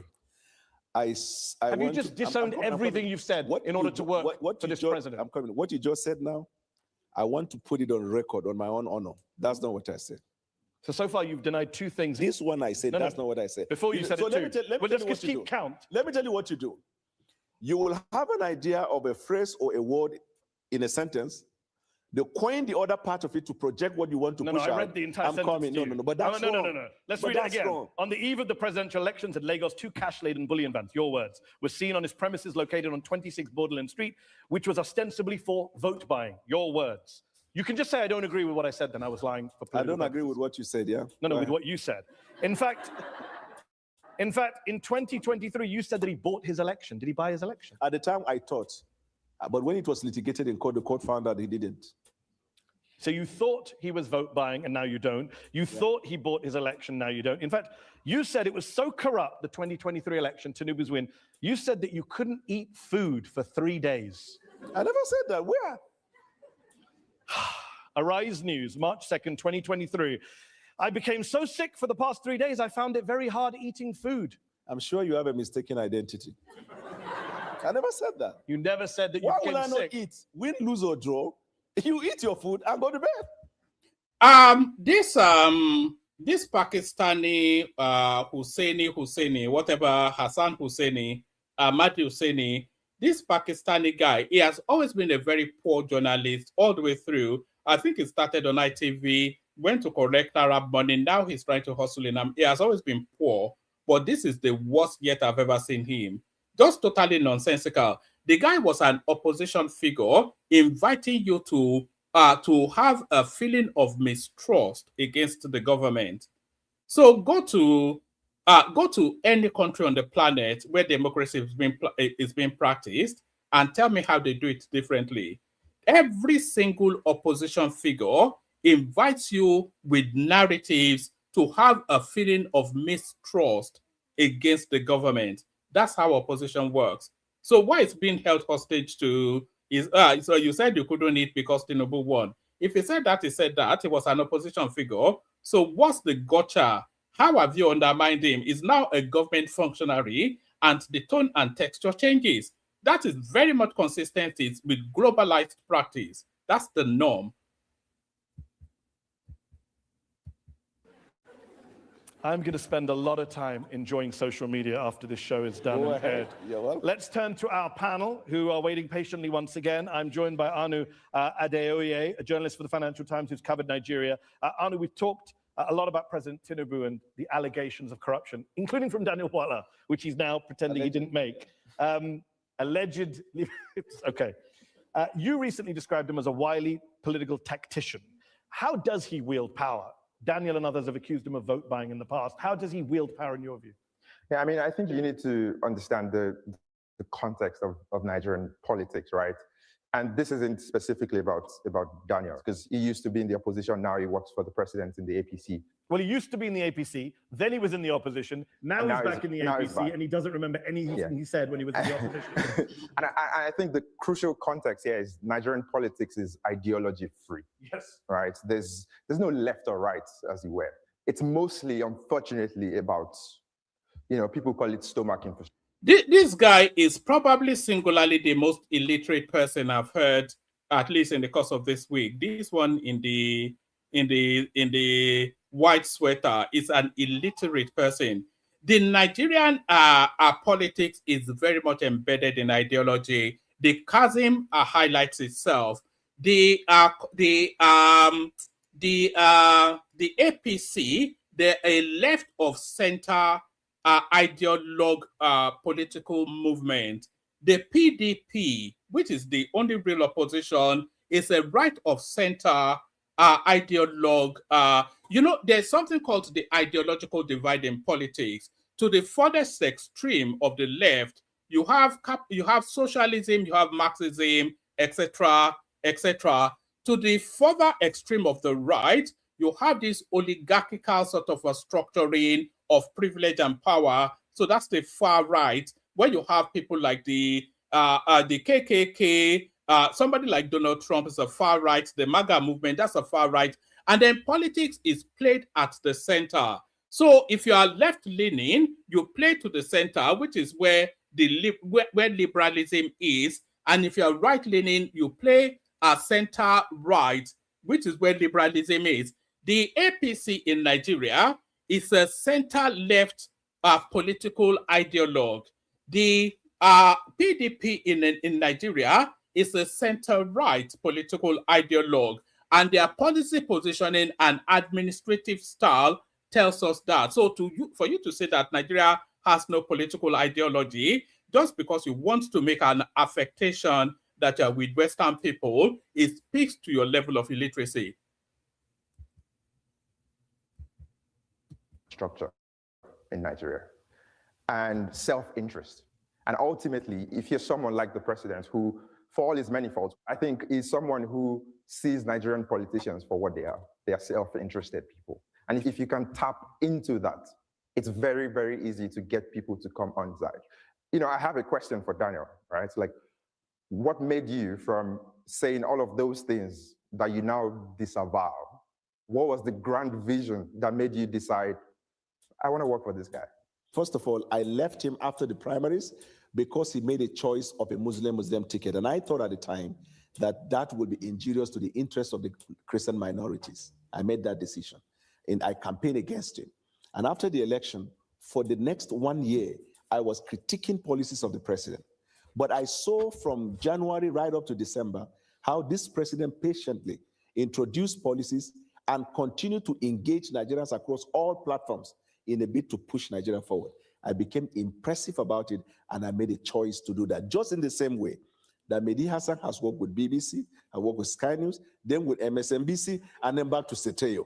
Evolution of people's life. The worst analogy Evolution of I've people's ever life. heard in 14 years of doing head-to-head. What are you talking about? Somebody changing their job from one company to another is not the same as you saying he's a corrupt man who created a militia, bought an election, and now I work for him, and I only said that stuff because it was the opposition. All of the things you said, you couldn't substantiate. I substantiated all of it. No, you have not. Let's go to Aisha Osori from the Open Society Foundations. Aisha, in 2023, on the eve of the presidential elections, you wrote an article calling Nigeria a competitive authoritarian state that barely qualifies as a democracy. What do you mean by that, and what role has President Tinubu played in making that better or worse? Well, he's done nothing to make it better. Definitely, our democracy is a lot worse off in 2026 than it was in 2023. How so? Well, for one thing, we had a stronger opposition in 2015 when the APC came in, but thanks to President Buhari and now President Tinubu. All right. Make it make sense to me. How is it Tinubu's duty to enhance the opposition to make them more robust? How is it his duty? And why is it not his duty to decimate and completely demolish the opposition? He wants his because party to he giving them money. He pack all the money. Fuck you, you son of a bitch. Why is it Tinubu's duty to enhance the opposition? Is Tinubu's ambition, which will be his ambition, is to decimate the opposition completely, traumatize and bastardize them, and completely demolish them entirely. And it is the opposition's duty to make sure that doesn't happen. Did Goodluck Jonathan enhance the APC to come and get power from him? No. The APC got their act together and they crafted, either through fair means or foul, a narrative that forced Goodluck Jonathan. They beat him out of office, Goodluck Jonathan, with the force of will and the astuteness of their brain function. That was how they chased Goodluck. So Tinubu should be powering up Atiku Abubakar to come and take over power from him. He should be enhancing them. What sort of a brainless nonsense is this half-witted woman saying in an affected, silly voice? We have 30 out of 36 states are now APC, which is not necessarily a good thing because that means we have no opposition. PDP, the People's Democratic Party, has been virtually destroyed. The Labour Party has been destroyed. We literally have no political parties anymore. Another thing that we don't have is any separation of powers between the legislature and the judiciary. Tunde Doherty is here, the UK chairman of the All Progressives Congress Party, the president's party. Aisha says that your party is turning Nigeria basically into a one-party state. I disagree with her. I want people to know something about President Bola Tinubu. Before the man comes to government, he was an accountant. He has a very high-paying job. He was working with Mobile before he became to politics. Before Mobile? He said he worked for Deloitte. Yes. He made a lot of money from Deloitte, he said. Yes. Deloitte says they have no record of him ever working for them. If you know him, before he came to politics, he's such a very generous, very rich man. Before he came into politics, Deloitte say they have no record of him working? You remember he was a senator. Tunde, why does Deloitte say they have no record of the man working for them? That is not the right thing because they. That is also not true. Deloitte and Touche never said they have no record of him working for them. That's a lie. So I'm not even sure why this Pakistani guy is saying that. It's one of their stellar celebrated. It was an internal auditor. He ratcheted through the promotion lines in Deloitte and Touche at record speed, and there was no instance, it's not publicly ever recorded, that Deloitte and Touche said he never worked for them. So that's just an outright lie by this Pakistani guy.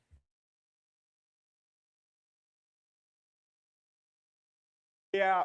positions and oppositions working against to bring demand down. But I can Not tell sure you, Deloitte is part of the Nigerian opposition. no, you can't, because all of these things emanate from the opposition point of view to bring demand down. But they have forgotten this man is the symbol of Nigerian democracy that we have today. He fought the military to the standstill during a Adeko period. He made sure that there's no politician in Nigeria today that will say he did not have a Tinubu tonic in his political stability in Nigeria. Before we go to the audience, I've been waiting patiently. And as a fact check, Deloitte denied that they said he never worked for them. Go ahead. Okay. You have said in the past, I don't even know why I'm bothering, that when was this man born? We don't know where he was born.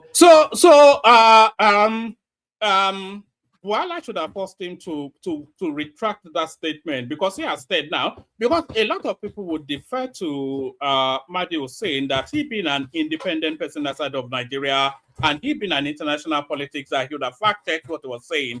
But Deloitte never said that Tinubu never worked for them, because their records indicate that he was one of their best performers during his Where the evidence now? Can you show us evidence?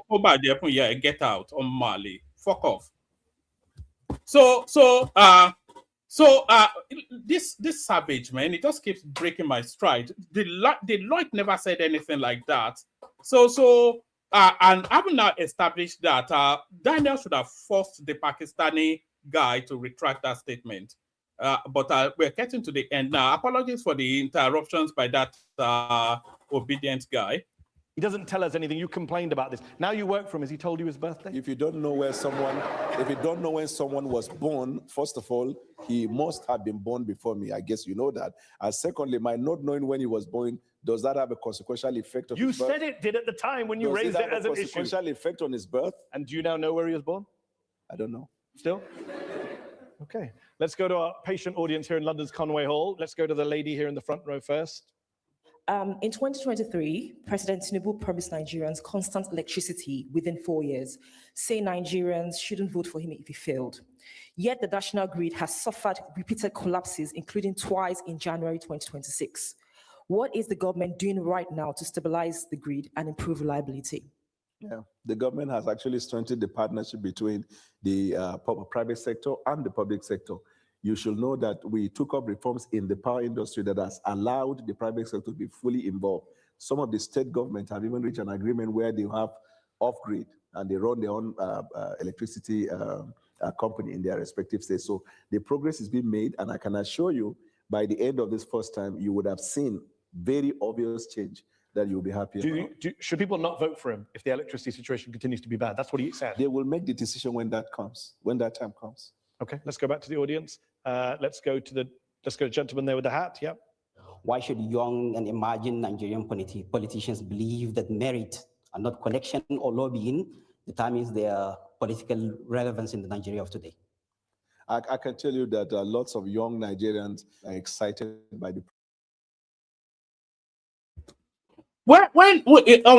In what country has merit ever been the propeller of our political trajectory anywhere in the world? Which politician has ever emerged into the political space through merit rather than connection? You know, and what connection did Goodluck Jonathan have to become the president of Nigeria? It's just a nonsensical question. Just all this half-wits, you know. Prospect of the renaissance in terms of growth, development, and opportunity that the Nigerian government and its policies has provided for them. That's why you see lots of them, they are sending remittances. Some of them are even coming to invest in the tech industry. So Nigerian people understand that in this administration, only merit. President doesn't need to know who you are. If you have the right idea, that administration will provide the enabling environment for you to thrive. Daniel, an overwhelming majority of young people see their country moving in the wrong direction in Nigeria, 91%. What is the source? The Afrobarometer survey from last summer. I question the authenticity of that report. Do you still think this government is a nepotistic government? No, it is not. You said it was in the past. And I'm now saying it is not. Okay, let's go back to the audience. Yes, woman in the third row there, yes? I was delighted to hear that you said that you have rid. Sorry, what exactly is the indicator to suggest that this is a nepotistic government? What's the indicator? A A good 60% of the appointments are from the north, from the northern regions, Hausa people, Fulani people.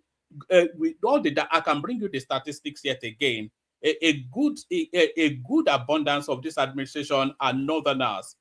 Are the largest complement of our Southeasterners in any administration under this administration. So what facts bear that out, that this is a nepotistic government?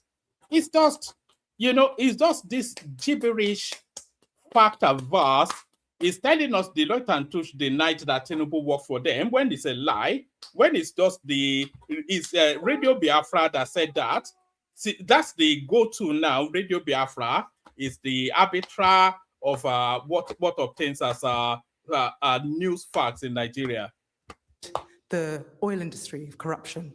Given that fact, why is it that you allowed the oil companies, the oil majors who've been working in the Niger Delta for the last 70 years to exit without dealing with the corruption, pollution problem that has riddled the lives of Niger Deltans who are paying the cost, but without the companies being made to foot the bill? Yeah, so all the foreign oil companies that invested in Nigeria, they did so based on the agreement they have with the government. When this government came on board, we introduced reforms, including in the energy sector. Some of the companies who felt they couldn't bear, because most of the investigation found out, most of them were just rent seekers over the years in successive government. And so we decided that you have to play by the book. And they were not comfortable, they left. You don't have control over their decision. But in the same vein, shortly after that, you see lots of foreign companies that are coming to Nigeria to invest. Okay, let's go back to the audience. Let's go to, yes, gentleman there with the jumper there, yes. The current chair of the Independent National Electoral Commission, Professor Zowash Amopitan, made some disparaging and stereotypical remarks about the Hausa Fulani people of northern Nigeria, specifically the Muslims. Do you think he is morally justified to continue occupying such a sensitive position, given the kind of remarks he made? My apologies to you for if such a statement was made to any group at all in Nigeria. It is not acceptable. This government promotes tolerance, amongst Nigerians. We also understand the need for the president and the federal government to avoid interfering on institutions of government. I will be happy to follow up with this point you've raised, if at all such a thing happened. All right, I'm going to go to the lady at the back. Yeah. You've been on different sides of the political spectrum over the years. How do you personally decide when to change your position? And how should the public make sense of that without us losing trust in you? Yeah, politics is dynamic. It is anchored on both national interests and personal interests. And when you make a decision at any given time, there must be a factor, what led to your decision. And in this case, I told you, I made the decision to leave the president because of the Muslim ticket. And after the election, we now go into governance. I see the president introducing reforms that were necessary for the growth of Nigeria. I made a U-turn to support him. I think that is the basic component of a human being, your ability to decide otherwise if you feel the facts are there. Facts can change opinion. And in this case, facts change my opinion. Isn't he running on a Muslim ticket next year? Whatever he decides, I will trust his judgment, because after he made the decision, we do not see as evidence the maltreatment or disenfranchisement of the Christian minority. Okay, let's take a last question. Gentleman in the second row, you've been waiting a while. I wanted to ask about vigilantes, because if we look at rural communities across the country, often they are the main security providers. So how exactly is your administration working with them to enhance community protection in rural communities while minimizing abuses of power? The president has encouraged the governors to continue to participate with law enforcement in their state for training, for intelligence gathering, and in some limited cases, for them to form a community vanguard. Most of these states where you see these skirmishes or problem in the past, those ones have stopped. What we are now seeing as insecurity is insurgency, terrorism, and Boko Haram. And once it is a terrorist activity in any country, just like in NATO, they say attack on one is attack on all. When it becomes terrorism, then it is the responsibility of the entire nations of the world to fight that, and not to be doing blame fixing. Last question from me, Daniel. I know you don't trust any polls, but most Nigerians, I think, would agree. The ones that are in your favor, of course. But most polls show that Nigerians are very unhappy with politics, with the government, with the establishment. They're very unhappy about corruption. President Tinubu campaigned under the slogan, "It's my turn." which many critics would say is symbolic of the Nigerian establishment, that people just hand out jobs between themselves. You said in 2022 that Tinubu made the presidency about himself when, quote, it's not about the people. Can we end the show in agreement that what's happening in Nigeria right now is not about the people? After he won the election, he made it clear by his conduct, action, and executive act that it is about the interests of the Nigerian people. But he ran on, it's my turn. Should really He run actually did not run. It was a statement he made before the primaries. Your facts are not correct. You criticized him for it, Daniel. Yes, and I changed my mind. Do you change your mind in life? I do change my mind. Remember, I moved from the BBC to Sky to MSNBC. Thank you. On that note of agreement, we will have to leave the show there. I will say thank you to our very patient audience here at London's Conway Hall, to our panel of experts here, and thank you to Daniel Bwala from the Nigerian government. All right. Calling those miscreants a panel of experts is I think that can fall foul of the Trade Descriptions Act. They're just a bunch of miscreants assembled. And also, by the way, apologies to the audience if some of my inclement language in the course of, especially when that obedient guy was trying to break my flow, it caught me off guard and it annoyed me a little bit, but still, the foul language, apologies for that. But that is it right there. So we've got Fagba Miller still with us. So Fagba Miller, you've heard the full presentation now from Daniel Bwala. What are you making of it? A lot of people said he embarrassed himself, but I thought he put up quite a performance. What says you, Fagba Miller? Good day, Wama. I don't think that that Bwala as embarrassing himself, because when I listen to all what they said, and I cannot find anywhere that I say, oh, Bwala has disgraced himself, because when you see all what this guy was saying, it's just a speculation, and he could not even hold on to any fact that, oh, this is what I'm saying. So, yeah, it is just as we know, as all these people, they talk, they do, and they could not hold any fact, but they move from one point to another point. I don't want to call them a name, but I just want to, yeah, I don't know what you think about it, Wama. No, I think I'm on board with what you said. I thought Daniel held his own quite well, but you're joining us for the first time, so let's document a little bit of your politics.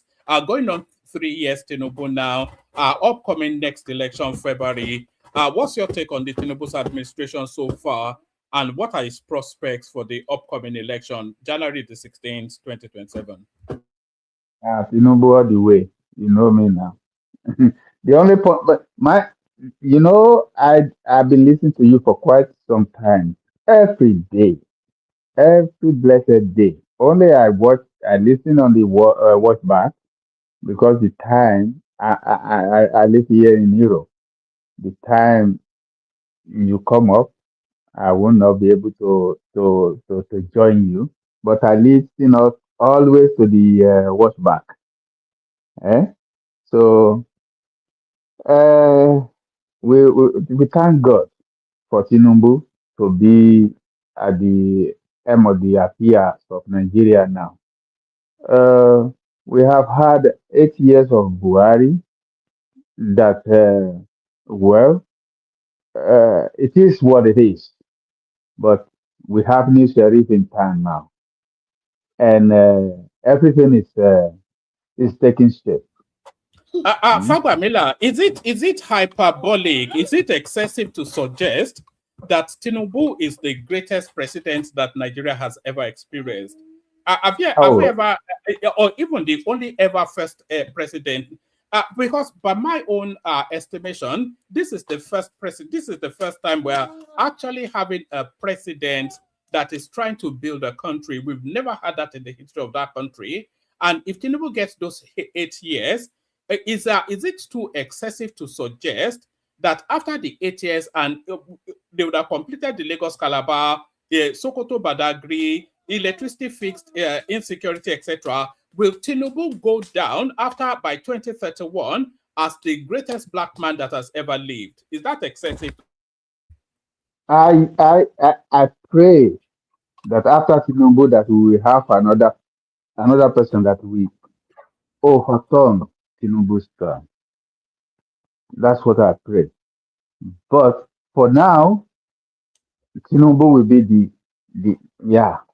it will be the best man that we have ever had. But I pray that after Tinubu, we will have someone who will even overturn what he has done. We have All right, never brilliant. had to do. All right, brilliant. Stay with us, Fagba Miller, so we can enjoy your company a bit more. Let's go on from you to Kenny, from Kenny to comparable facts. Maybe Rational Mind will stop hiding in the comment section and come on board. But I watched that interview. I think about 7 people sent it to me, Kenny, that Daniel Bwala made a fool of himself. But we've watched it now, and I thought he put up quite a stellar performance. What says you, Kenny? Good to have you. Omar, let me disagree with you a bit. I appreciate the opportunity. Listen, Daniel Bwala actually he did his best he can do. He spoke very well, but the lesson here is nobody knows tomorrow, right? Because if you see, the guy actually used every single word of his against him, and he couldn't defend it. You understand, one man? If when he was in opposition, he managed and he controlled his utterances and all the things he's using to attack Tinubu at that time, they would not find anything to use against him. Every single word, every single thing he said, the guy was even quoting the date and time and the channel. You understand? So you cannot say, "Oh, this person is black these days because of politics." That means nobody will take your word seriously. That means you are lying to people. You know what I mean? He tried to change the narrative and stuff, but for me, one man is awful. For the fact that the guy is using his own word against him and he couldn't defend it. Look at when the guy was talking about the what's it called? About the drug money. The only simple thing is supposed to say that okay, this is not happening. Okay, about the Bullion Fund, about the corruption, what is I've said? Okay, you know what? Show me or tell me a single corruption case against him that said this person is this, is that, and that. But because he was overwhelmed with his own word that the guy is using against him, that's why Bwala was a bit speechless, my brother. I'm not going to lie to you. I was yesterday. I was disappointed because the guy was using his word against him, and this is a lesson for every single person that wants to go into politics. Don't say because I'm in APC today, let me attack this person to the point that I will not be able to come back out of it. What do you get my point? No, I get your point, but my argument is that it's the nature of politics to use the worst words against the opposition. Citing Peter Obi, even though that's a poor example, but let's just cite him for contemporaneous reasons. Citing Peter Obi, who told us that he was coming to dismantle the structures of corruption, and now he's in alignment with Abubakar Malami and El Rufai, etc. Politics is there's no permanence now, it's only self-interest, and that's what he's saying. And that was his response as well, that look, that was my politics then, this is my politics now. Yeah, one man, Ashwaju Bola Tinubu. Yeah, this guy's been playing policies for years. Hardly you can use his word against him about opposition or about personal or about somebody. He will play his game, he will throw a jab, but not to this extent that they are playing it. Even in the UK, that me and you both of us live, you know, there's limits of what these people that can say to themselves because they know tomorrow people can turn, they can use it against them. But in Nigeria, people say a lot of things because you think where I am now is comfortable. Let me just throw away everything. You understand? But it's somebody that I like, and I'm glad that he's managed to come back from his own shackles and all that. You understand? But this is a lot. I'm telling you, even himself, he will go back home on that day, he will be shaking his head. You know what? I mess up. The other part about economy and stuff, from beginning he was doing very well. But when it comes to the part that is using his own words against him, my brother, Daniel Bwala failed totally. I'm telling you. Kenny, He failed totally. can I interject you, Kenny? Yeah, you can interject me, sir. No. Okay. You see, this is a politician. Yeah. They say one thing today. It is only what they have in their hand. Tomorrow they will say another thing. You shouldn't, honest people don't be a politician. You cannot be honest and be a politician. They change like a chameleon every day. Every day. He is saying that thing at the time that is in the other side. But now he is another side. So, and he has to defend someone that he has condemned completely with everything. I know I won't do that job. I'm very surprised that he is doing it either. But yeah, that is politics. Yeah, but my brother, Today they will say this, and tomorrow they will say another thing. Sir, we have other people in opposition. I just made the example of Asiwaju Bola Tinubu. He is the father of policy in Nigeria. You know what I mean? He's been there before Bwala. He's an example that someone's supposed to emulate. I've not seen him go out like that or say things, you know what I mean, just because I want to, score a political point. But I'm saying other people, this is a lesson. Other people, see, the other politicians that want to go into policies or they want to be a spokesperson, they should use this as a case study. That they should know that we are not the only one. Hold on, sir. That we are not the only one listening to everything they're saying. Now we are enjoying it. See, we are enjoying what they're saying. We are having a laugh. We are throwing jab to each other because we are enjoying all the nonsense they're talking about. Or in future, when they want to achieve something great in life, that's what they're gonna start playing their tape back to them. Me, I'm for Tinubu 100%. Everybody know me. You understand? But for this, no, I'm not gonna defend Bwala. Mess up. All right, brilliant. I somewhat disagree with you, Kenny, but then that's the beauty of it. We cannot all align. I think Tinubu is probably one of the greatest politicians of the 21st century. So I don't think you can compare Tinubu with somebody like Bwala, who is just a lieutenant. Daniel, not Daniel though. Kenny, let me move it around. We do five minutes monologue. Everybody gets to speak, and then we open it up to a more robust conversation. We go up next to comparable facts. So good to see you, my guy. 5 minutes from you. We're reacting to the Daniel Bwala outing on Mahdi Hussein's platform on Al Jazeera. Yeah, good morning from here, in California time. Good afternoon where you are, Kenny, afternoon. And the other guy that spoke, afternoon. Wow, I'm kind of flabbergasted. I watched the whole thing from beginning to the end. But having said that, the people on this platform, the guy that spoke earlier, I don't know what he watched. And you too, I don't know what you watched, one man. But let's just keep the fact. Let's make it fact. But I'm surprised about Kenny that I actually said certain part of the interview that the man goofed. The man was disgraced. It was a demarcation of Nigeria. That is the one that baffled me, that Kenny actually came here to make some factual, statement without relying on ideology or whatever, my kinsman. But I'm just going to make that comment so it doesn't really change anything about how I feel about anybody here, But having said that, this is where we are, political communication often involve a complex, interplay between factual information and persuasive rhetoric. And what Daniel Bwala, displayed yesterday was, I don't know why you should still be in the cabinet. You should have been fired. You completely demarket Nigeria, demarket because everything. I don't know. Does he know who Hassan Mahdi is? I watch that guy religiously. The guy come with fact and empirical. Every debate, this is just strictly me. Maybe somebody has beaten him in any debate. Every debate that he embarked on, he never lost. He come with factual information. So why did Daniel Bwala didn't prepare?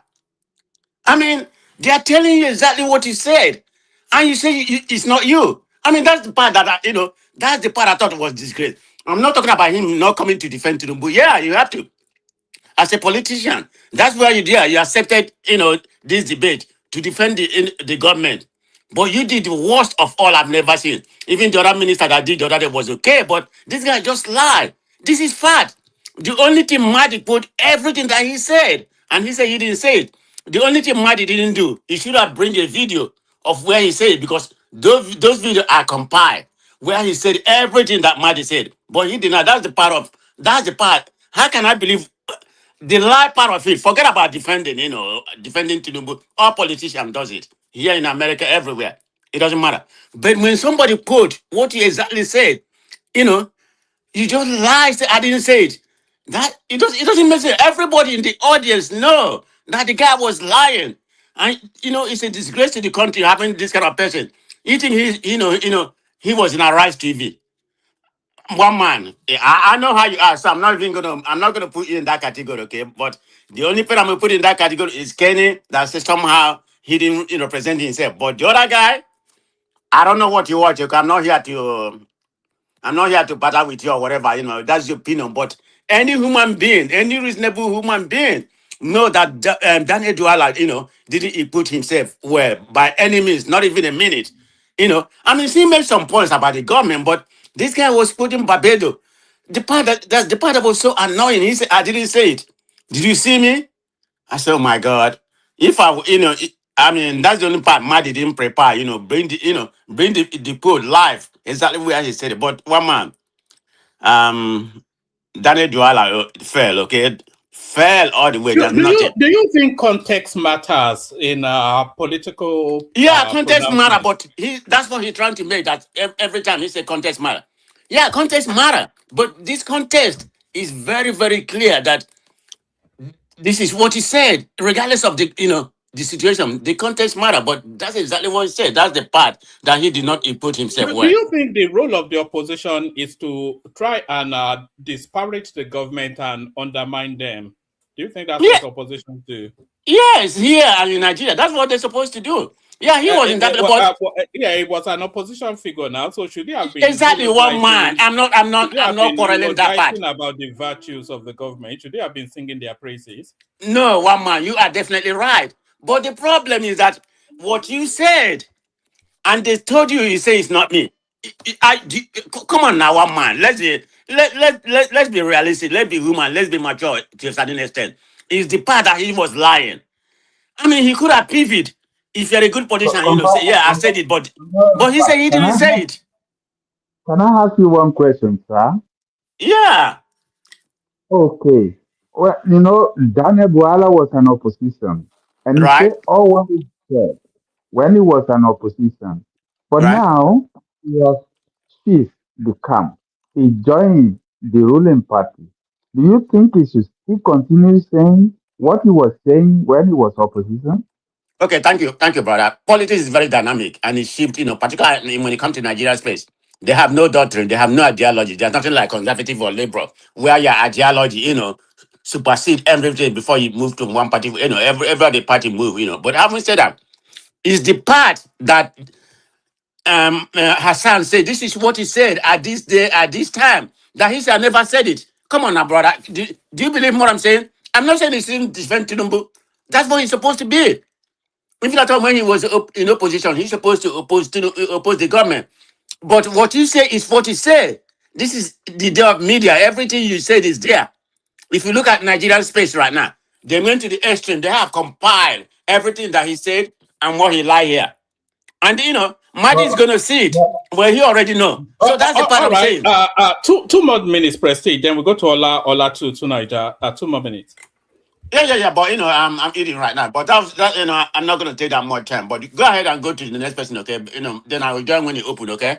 All right, brilliant. Good to have you here. That's Man of Prestige, of course. Started above San Diego, then went to Man of Prestige, now comparable fact. So the ever evolving is just like Daniel Bwala, isn't it? But Ola, 5 minutes. Good to have you, Ola. Yeah, hello everyone, and happy weekend wherever you are.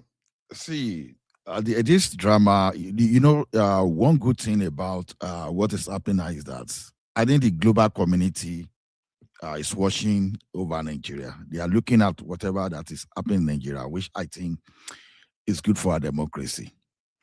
There's one thing that I said, and I think may help the country in the long term, is that it seemed like since the death of the Second Republic, we've actually forgot how to play politics, how to govern, because Nigeria is just a place with like a zero ideology when it comes to politics. So, and I think that's why the like of Reno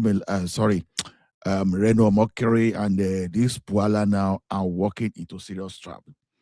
Now, my question is this: Tinubu knows all these guys, right? But why did he try? Why did he choose them as part of his government? And they are now in the critical aspect of that government. Is he playing like IBB card for them? Like, okay, you, Taiso Larina, Wole Soyinka, you've been critics of the government. Okay, I'm going to appoint you and let's see how you perform and you execute your ideology. Now, you see, one thing about what is happening in this Daniel Bwala thing is this. Is past. What he said in the past now is actually haunting him, and he cannot defend whatever he said in the past. Exactly. But what I don't know is this a lack of integrity on Tinubu or on him now? Because you said something in the past and you are unable to defend it. And unfortunately, he said all those things in the era of internet. And see, whatever you have on internet now may be there forever, depending on or whatever is happening in the global community. So now he could have just owned up. This is just my opinion, could be wrong, that sorry, I said all those things based on limited facts in the past. No, he needed not deny all those stuff, because when someone was trying to be firm against you, you should have thought twice to say, okay, look like this guy as a fact. Just own up. Oh, sorry, that was the limited thing I had in the past. That one will have just maybe lessen the tension as it is. But trying to argue against what you said plainly is difficult, because now the question would now be, what you said in the past, were you saying the truth or you were lying? Because if you were saying the truth, you don't need to remember anything.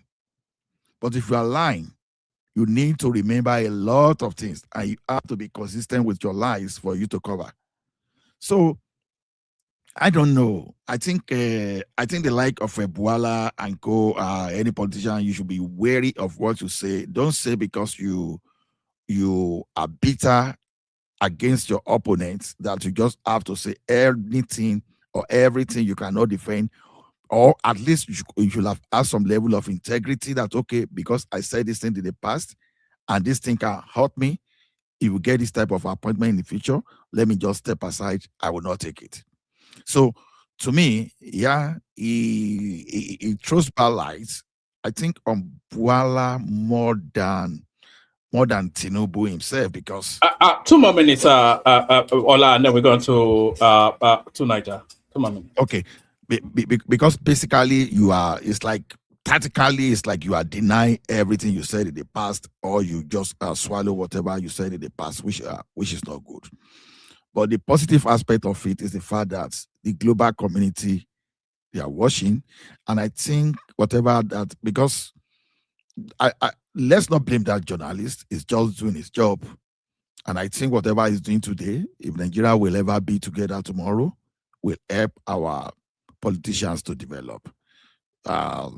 Should I say I feel for Bwala? I don't know, but his performance, whatever pressure, I think it's on him. So everybody that lies against the government today, or you are saying whatever you cannot defend, this is a typical example for you tomorrow to be very careful in whatever utterances, whatever you utter, because you don't know when this thing might come back and hurt you. Thank you. All right.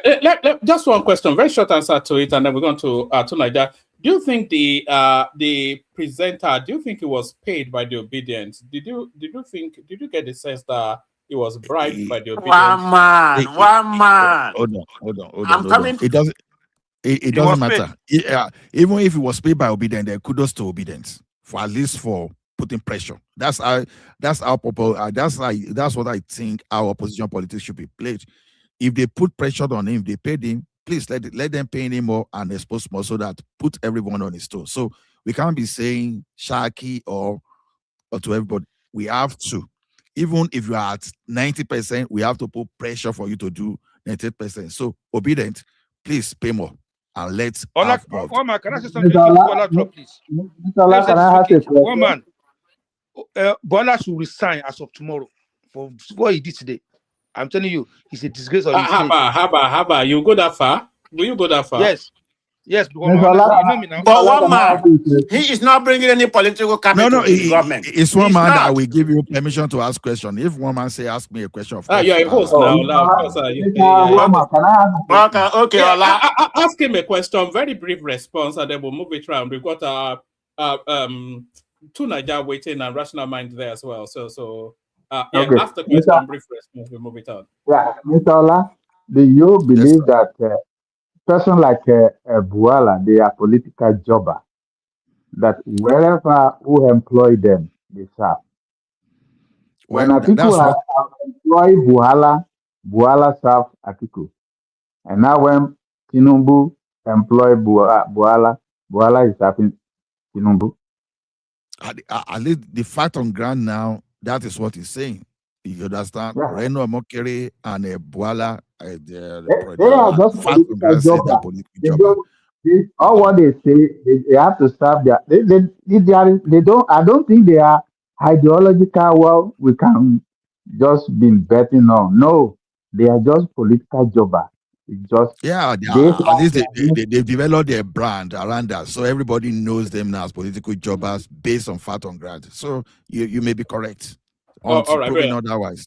Yeah. All right, thank you, Ola. So thank you, Ola. So stay with us, Ola. We go from Ola to Niger. On our way to Niger, we implore that every single person that is listening to us now should be subscribed. If you look at your screen and you are not subscribed, please correct that by clicking on the subscription button. Like as well as you're subscribing. So like and subscribe to help us push the numbers up. To Niger, with as ever some psychedelic take on whatever. To Niger, floor is yours. 5 minutes. Look at that. After all that build up. All right. I don't think we have him fully there. We go on then to Rational Mind, beware of spinners, whose views will not be too different from to Niger. Rational Mind, Otodometa. Hold on, one man. Yes. Let me ask a last question before Rational Mind coming. But Rational Mind, nice to see you. This is you, lad. Can I go, please, if you don't mind? All right, but you have to be brief and to the point. So okay.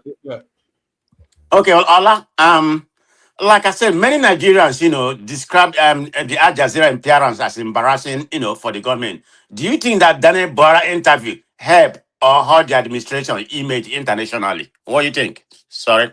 Yeah. That would be subjective. Like I said, I would rather shift the thing on Bwala and co-political jobbers. Of course, Nigeria situation is very difficult to defend as it is now, because how do you explain paying of soldiers? Do you know how many soldiers said to be paid like in the past few days? Then we are both rank and file and even a major general. You understand? So it's not really looking that good on Nigeria. But in as much as it's not looking that good, we need that pressure to do the right thing, because as you speak now, I think some governors are still even ready to even be paying bandits and still be doing political correctness, reforming bandits, despite our soldiers losing their life, for example. So if you see it as a bad picture on the government, they're good. Let the government struggle more and try harder to make everything right. So to me, I don't care whether they pay Nigeria bad or whatever. Whatever Nigeria can get from this, they should go and do very well and know quite well that the global community is focusing on Nigeria. So, thank you, Ola. Thank you. Okay, thank you. Yeah. All right, we're done. Rational Mind floor is yours. Surprise us with a positive spin on the Daniel Bwala space. Surprise. There's a positive spin. There's nothing positive about what happened. Bwala was just a clown. Adjust your mic a little bit. You're a bit echoey and distant. Yeah, because I've been talking about. I mean, Bwala is a clown. He's the clown that he is. He has always been. You know, people have said it all here. These guys, they do not have political ideologies or ideology, as the case may be. They are just kind of anywhere where they face kind of politicians. Whoever can pay them what will make them have their living. They are always in tune with that. No ideology, no concept, no nothing. It's just whatever makes their daily bread for them. Just to be in the limelight, to be relevant, that's what they care about. The likes of FFK and the other one that is now the minister, the ambassador designate to, are they still going by the designate? Well, that's what I heard. They said now he has given them their post to Mexico. What's that guy's name? Reno. Reno, or Kirikiri, as people call him. You know, is he going to Mexico or Germany? I think it's Mexico. That's He's going to Mexico. One man, Mexico. So who is going to Germany? I think Germany Fanny is going to Germany then. Is it this? Fanny is going to Germany. Who?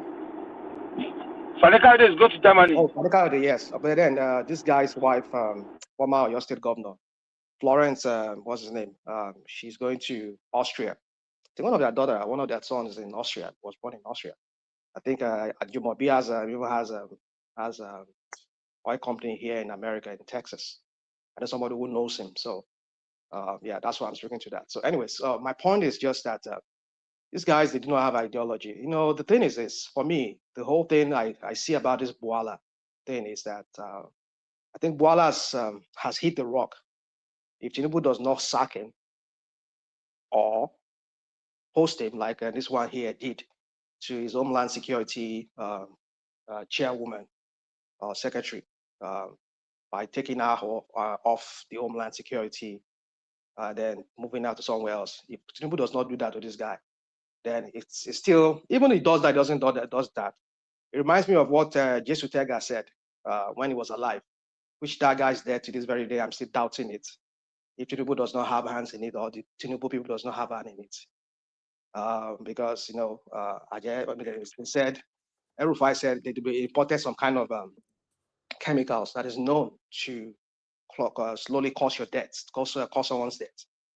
That guy's dead to this very day because this guy was a guy who was on Tinubu's camp, who fought tooth and nail to have Tinubu re-elected. And when he started saying what Tinubu was doing, he went against him. And he was saying it on live, on national TV stations, that he will work against him. The next minute, we heard this guy is dead. You know, so just to take said something, he said that why would Tinubu employ people like Bwala? Why people like himself? He said he doesn't want anything to work, even though maybe he wants or he doesn't want. He said there are so many of these people like themselves, like himself, who work for Tinubu. Tinubu never looked into that. So my point is this: with that is that kind of indicts, or should I use the word indicts? That kind of show to Nigerians the kind of person Tinubu is. Tinubu himself does not have ideology. People that fought for you, who bought into your manifesto, who promoted you, you not even look at them to even want to like give them job. I was even wondering, why did they send this other guy, what's his name, to go and represent, to go and do the whole talking instead of that guy? What's his name? This guy that worked for Premium Times that was attacking Obi every time. Sorry, Rational Mind. Who is unmuted? Did you want to interject? Otherwise, your background is interfering. Yeah, I wanted to interject on Rational Mind before you continue later. All right, carry on, Rational Mind. So what's that? What's that guy's name? Yenuga, what's his name? What was that guy's name? That guy that works for Premium Times, that is a Tinubu spokesperson. Why didn't they send that guy to go and do the whole talking? Ononuga Bayo is the presidential spokesperson now. So what's this guy? And he doesn't speak English. He doesn't know how to what? It doesn't speak English now, Bayo Ononuga, so he can't speak to an international audience. Oh, come on. One minute, one man. Didn't Ononuga work in the press before? What are you talking about? But he speaks Nigerian English. No, he doesn't have the brain cell. That's what he's saying. He doesn't have Nigerian English, and he doesn't have the brain. Not a quick even their local champion, Bwala, can you see how he disgraces himself? Can you just see how he disgraces himself? You see, these people, they have erections when they are in Nigeria, like that one that calls himself Tinubu. Don't you see how he performs when he's outside? He starts acting like Omodo when he's elsewhere. Can you not disrespect our president here today, please? Let's make it civil, please. Don't do that. Don't disrespect him. I won't allow that. Don't give me that. Don't do that. Don't give me that BS. No, he's so enough to be a father. Please don't do that. Woman, respect him. Mr. Kenny, please, let me talk. You have your say. Let me have my own say, please. Yeah, but don't disrespect him. All right, Kenny, let him carry on. And to be fair, Tinubu is a public figure, so we slaughter Peter Obi all the time now. You go. So what are we talking about? So this is the same guy when he's out, when he's in the international, having international outing. Look at how he performs. Look at how he does. But when he's in Nigeria, he sits down like the idiot from that one in senator from Akpabio, who said he's on the throne. Yes, he's on the throne in Nigeria now. He can act like a local champion in Nigeria. But when he's outside, look at how he behaves like a Omodo. But my point is this: let me just by the side. My point is just that these people, they only have this erection when they are in Nigeria. They talk to the Nigerian public because they're so bastardized. They're just so messed up Nigerian people. The way they think, they can't think straight. They can't think critically. That's why they can brandish all this their Agbado English, and they always brandish around. But why can't he perform in front of an international audience? Look at how the guy look at how the disgrace he brought on himself and he brought on Tinubu's administration. So that's what they do. That's what they don't have any idea. They don't even have how they have. Let me interject you, sir. Hold on, sir. You just said something that is not actually true. All the interview has something to do with Tinubu government or policies. It's just about attack about Bwala person. You know what I mean? No. You see, there we go again. You guys come here. You spin things. This guy started with Tinubu. He was only corroborating what he said, trying to say about Tinubu. Sorry, rational mind. Somebody is saying in the comment section that they should have brought back Ajuri Ngalali. He's the one that can speak to the international. Well, yeah, right. I mean, come on. No, even Dinalake need to come back to that position. I said to God. My point is this. If Tinubu does not sack that guy, well, that still kind of shows the kind of person he is. Kind of, tells Nigeria the kind of judgment that this guy has, that he has a very, very... So him, as long as you can promote him, to him, it's not about the Nigerian people. It's about himself. It's about, trying to create this facade, this persona of, oh, I'm a guy who just allow everybody, just like the one we have here in America. He's vice president. You know what this guy said before this guy became president. The awful thing he has said about Donald Trump. But then he became his vice president today. And you can see how that is panning out among their own base. Well, my point is, besides all of that, my point is just this, is that my takeaway from that thing is that these APC people, look at the one that calls himself APC London, whatever he calls himself. Look at that one that was talking like a kind. We're just talking like, you can't even understand what the guy is just saying. You can just see him, he's just like, this APC, what I said, when I said, this same Bwala, he himself said, I think he was caught saying in the past that whenever you join APC, you lose brain cells. That's what has happened to him. You cannot defend Tinubu. It's in the guy's policy, the guy's antecedent. It's indefensible. You can't even defend it. So why go embarrass yourself in front of international audience? So my point is, let me just leave it at that, because I have other things I have to jump on. What about the way Tinubu handled their Americans as opposed to the way the Iranians? It was quite masterful. They don't have Tinubu time right now. One matter. Please, I want to respond to what National Malay quick, please. Permit me. All right, but please don't attack him, though. Don't attack him personally. No, he's my friend. I'm not going to attack him.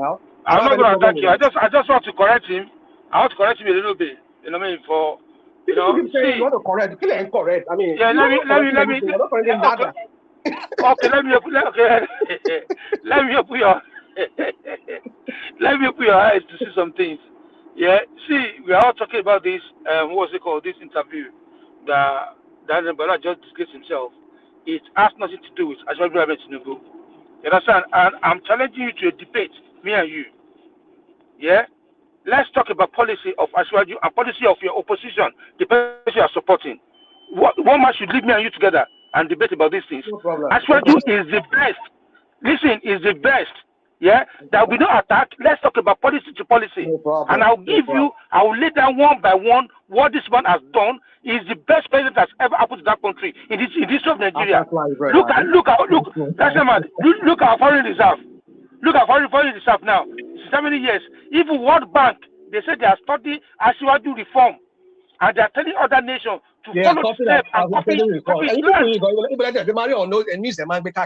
One man rescue me now. It's the truth.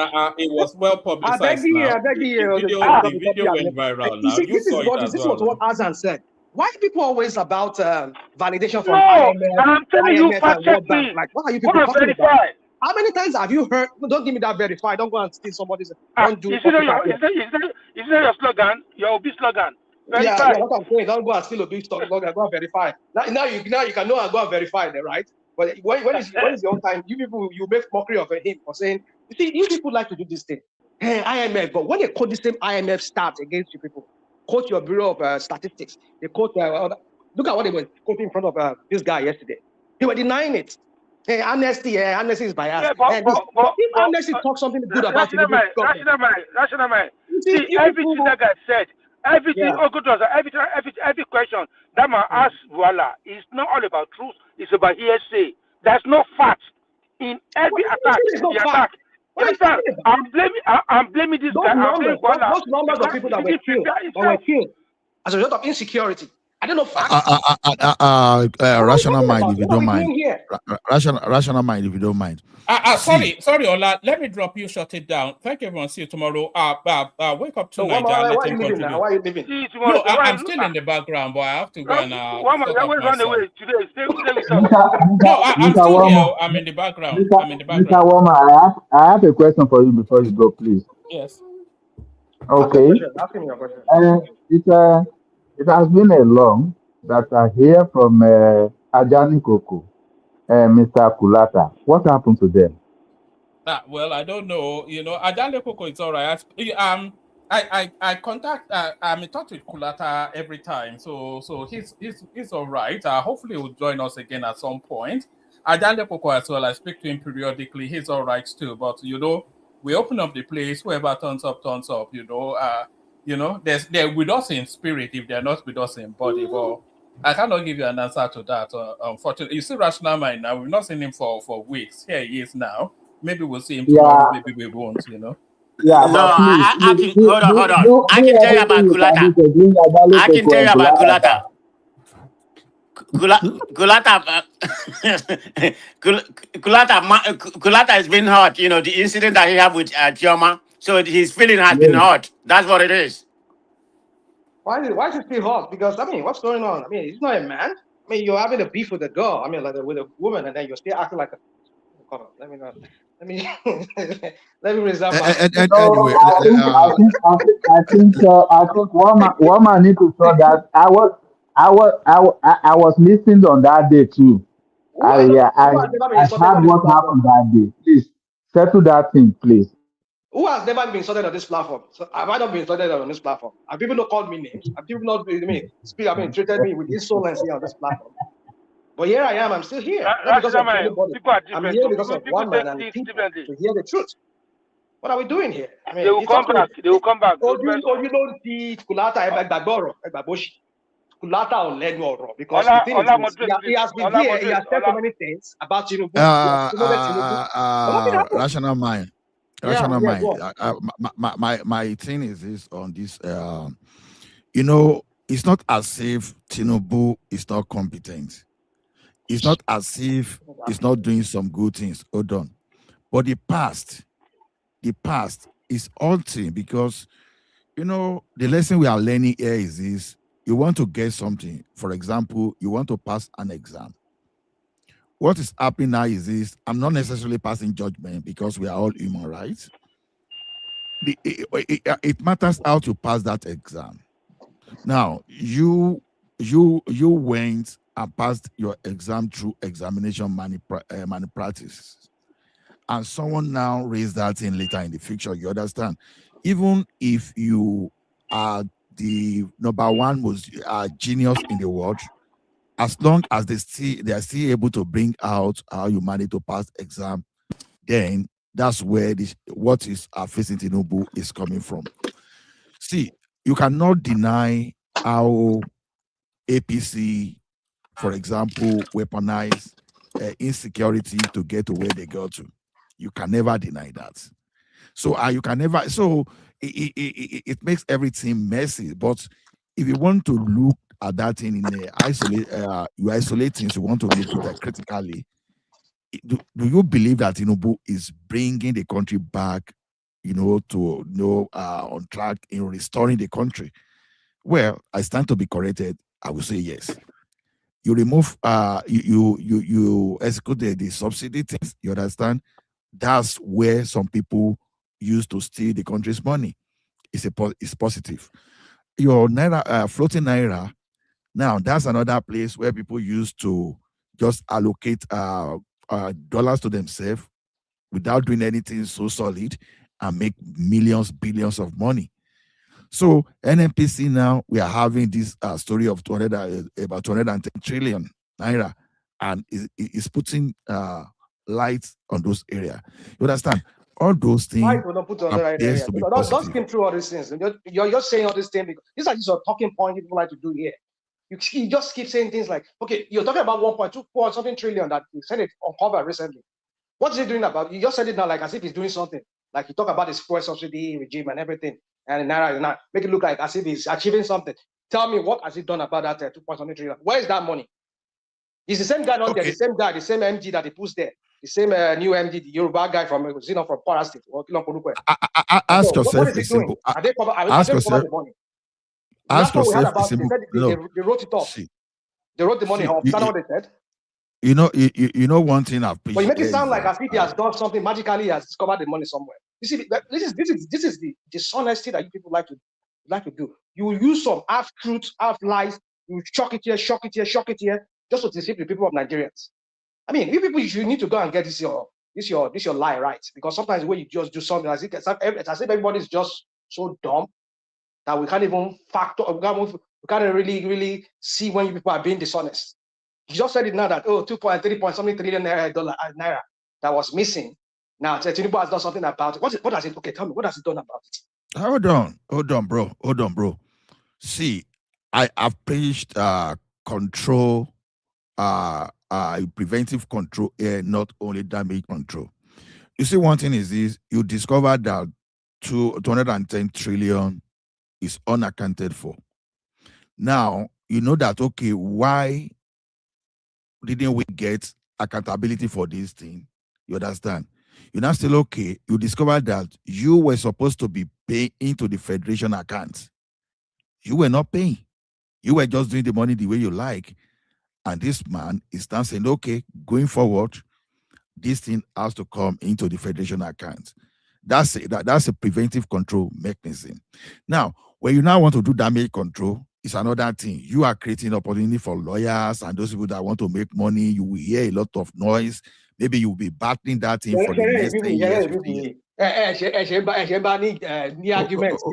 Hold on now. Hold on. Let me land. You land. Is it not the same thing that this guy, Peter Obi, said that he will not close shop because of thieves and start running? Is not that same concept that you just said now that Tinubu did? Isn't that what he said? But when he said it back then, people were saying this guy doesn't know what he's even talking about. I mean, you see, people are just so hypocritical that sometimes I just look at what are you people doing? The same concept that this guy said when during his campaign trail, when they were running in 2023, said he will not close shop and start running after thieves. Why would he close shop? That was what you just said that Tinubu just did. If I thought he ever did that. Although I heard that they said they want to put everything in one treasury now, whatever the crap they said they want to do. We heard about that, but we'll see how that pans out.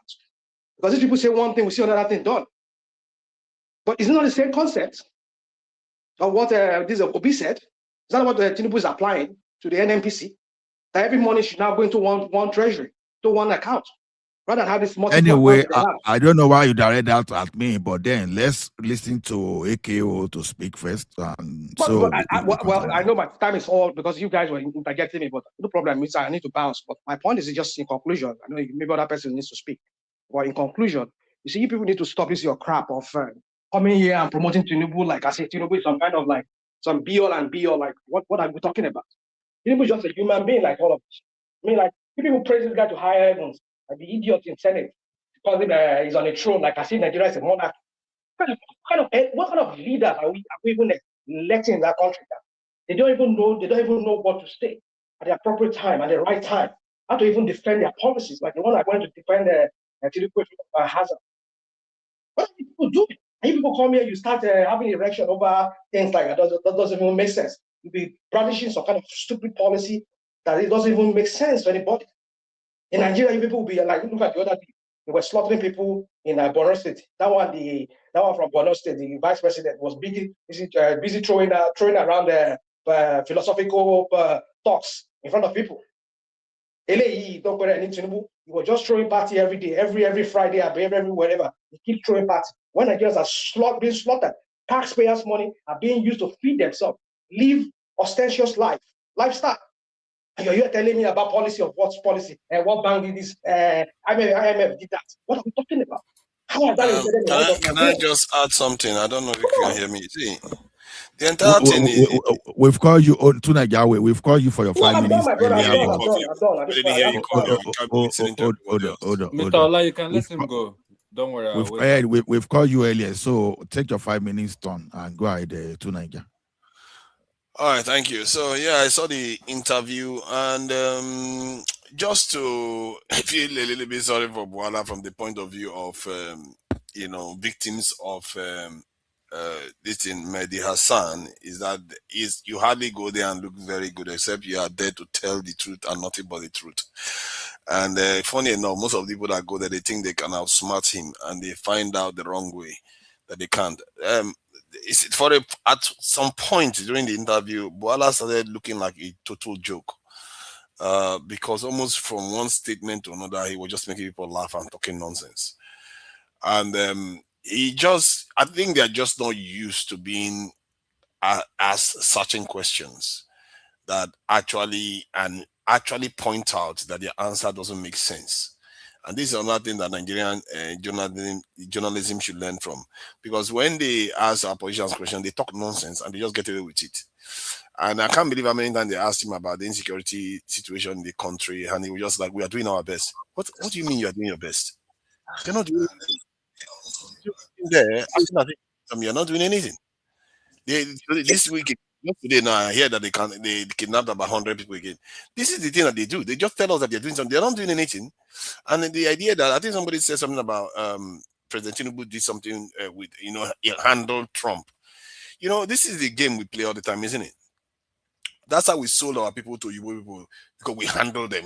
We're handling them when we're selling our people to them.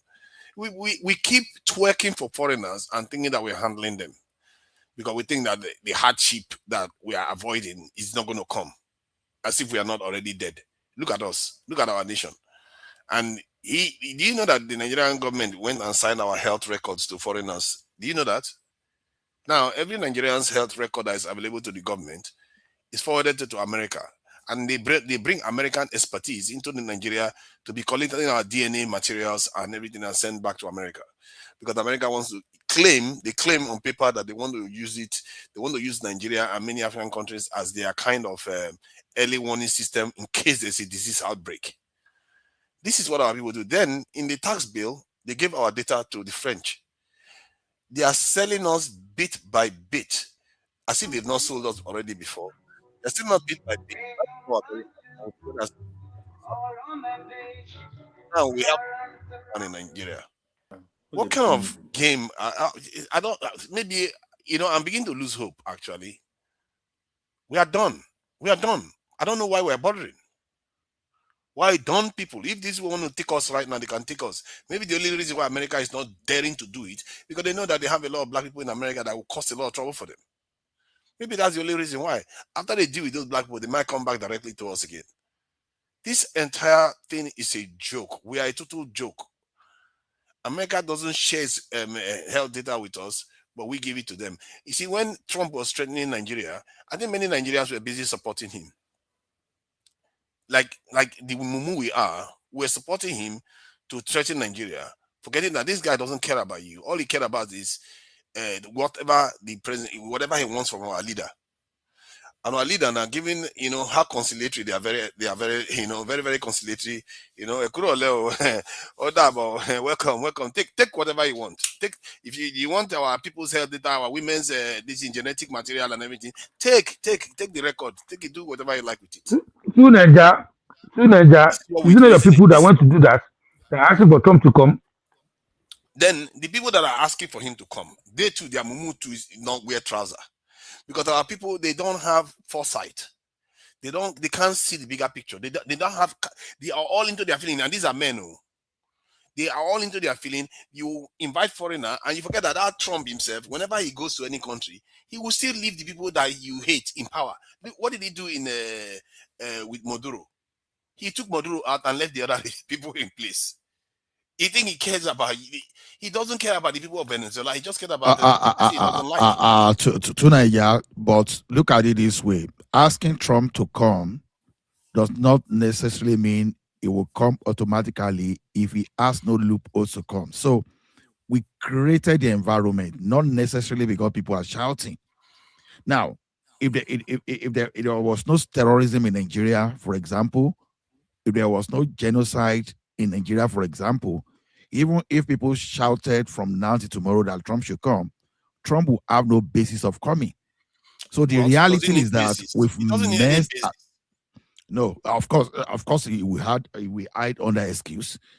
Okay, now assuming there was no genocide and all those stories there, do you think Trump will say, okay, I'm going to Nigeria because you are Nigeria and I want to take over your resources? He will not say that. He will say the Nigerian government represents a threat to Nigeria. He can make up anything. Look at Cuba now. That's exactly what I'm telling you. You understand? Okay, you are in Nigeria where your former... Any nation has an excuse to be attacked. Any nation has an excuse to be attacked. There's no perfect nation out there. But your leaders, they've been dining and whining with terrorists. You understand? Our leaders have been the biggest terrorists are the Western nations themselves that are terrorizing the rest of the world right now. See, and not all of them anyway, because Spain is not part of this. I think in the UK now is even backing out. Let's talk about solution, please. It's enough of complaining. We have ourselves to blame. So simple as we defend people that are keeping us weak every day, and many of us pretend as if we didn't see what Tinubu was doing when he decided to go and change our national anthem to that of Oyibo woman. Because what has that got to do with anything? What has that got to do with anything? What that tells you is that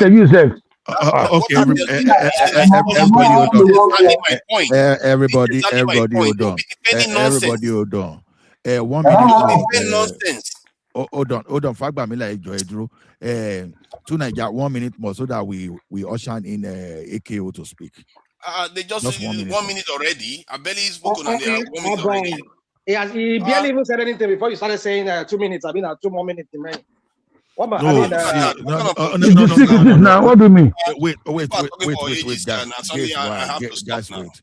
So no, rational mind, don't do that, please, because I gave him 5 minutes and I know when he started. You understand? Yeah, so you were interrupting me, and you were not even stopping the time. I know they interrupted you. So who among you knows the time? You started that. And other people spoke more than 5 minutes anyway. I was here. No. He barely said anything. before people started No, targeting no, him. no, no, Rational Mind, don't do this, please. Don't do this because you don't know when it started. Tell me Last time, why you being biased now? Last time, why you do that? Last Can time, you man. allow him flow? Can you allow him Uh, flow? Can you allow him Mr. Ola, flow? please, just tonight, allow him to I'm not finish. saying what you Mr. want to Ola, hear. please, Suddenly just allow now him to hold finish. on. you care about time. Since when do you care about time? Mr. Ola, please, just Hold on, allow him please. to finish. Just give benefit of Hold on, doubt. please. Please allow him to finish. No, because AKO, because we need to move to you then, Uncle Beno. So we have two people that are yet to speak. So to Niger, I give you 2 more minutes. So I think that is fair All right, enough. thank you. So the point I was making was that our leaders keep selling us out every day, and we make excuses for them until things get out of hand. Like now, it is practically gotten out of hand. I'm at the point where I've just given up that this whole thing may be already over for us, because our generation, we are done for. And if there's a new kind of Berlin conference that comes in place and we are going to be oppressed, if you think this one we are experiencing now is bad, watch what is going to come next. You are going to see things that you will never believe you are ever going to see in this life, because some of the things the sins we have committed is just out of control. And when I said that Tinubu changed our national anthem to that of Oyibo woman, the national anthem itself is not the issue. It's the fact that he didn't think Nigerians were good enough to make their own national anthem. That tells you everything you need to know. I watched an Oyibo woman come to Nigeria. Those are Oyibo people that drive a car from Europe and they want to drive it through Africa. This Oyibo man was driving to Nigeria. He saw 2 policemen. The policemen were calling them colonial masters, and then told them that we are the same people, that their queen is their mother. They didn't. The Oyibo people were talking to them, so they said they didn't even dare to tell him that the queen is already dead. Our mentality, and it's because of our leaders. They don't tell us that we are our own people. They make us think that we are part of another nation out there that we don't belong to. The entire thing is a shambles. We don't. This official language is not our own native languages. The gods we worship are foreign. Everything we do is for foreigners. And now our tax information is sent to France, and our health information is sent to America. What else are they? I can't even count how many things else they've sacrificed. Our security, the Americans 30 seconds more. that one now. What is there we control anymore? We are here arguing about according to somebody that says this earlier on. When all these people go outside, they are nobodies. They come to Nigeria, they start behaving like gods. Even in Nigeria, they are not anybody. Because the moment people come here and tell them, hey, give me that, they will surrender it very, very quickly, like Tinubu surrendered everything that they asked for. He gave it to them. Thank you. Okay, thank you, to Niger. AKO, it's your turn now. You have your 5 minutes. So please fire on. I just wanted to say that interview, I was happy that interview took place. And in a nutshell, that was a disaster class. When I juxtapose it with the interview that our foreign minister at the time, Yusuf Togar, had with Piers Morgan, when I contrast those 2 interviews, it's like day and night,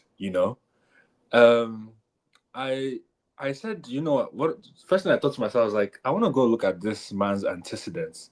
This is somebody that apparently is a member of the Nigerian bar, member of the English bar, has his own law firm, has a master's degree for Convent University in law,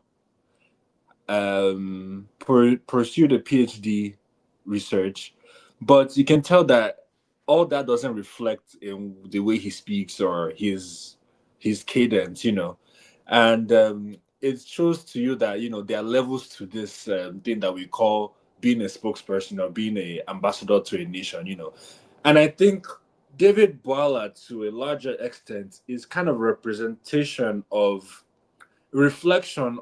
the psychophancy, or rather what I would say the hypocrisy that in some end that Tinubu has enveloped himself within, unfortunately, because I don't see why such an individual figure should be appointed as a special advisor. Even the path, there were so many parts in the interview.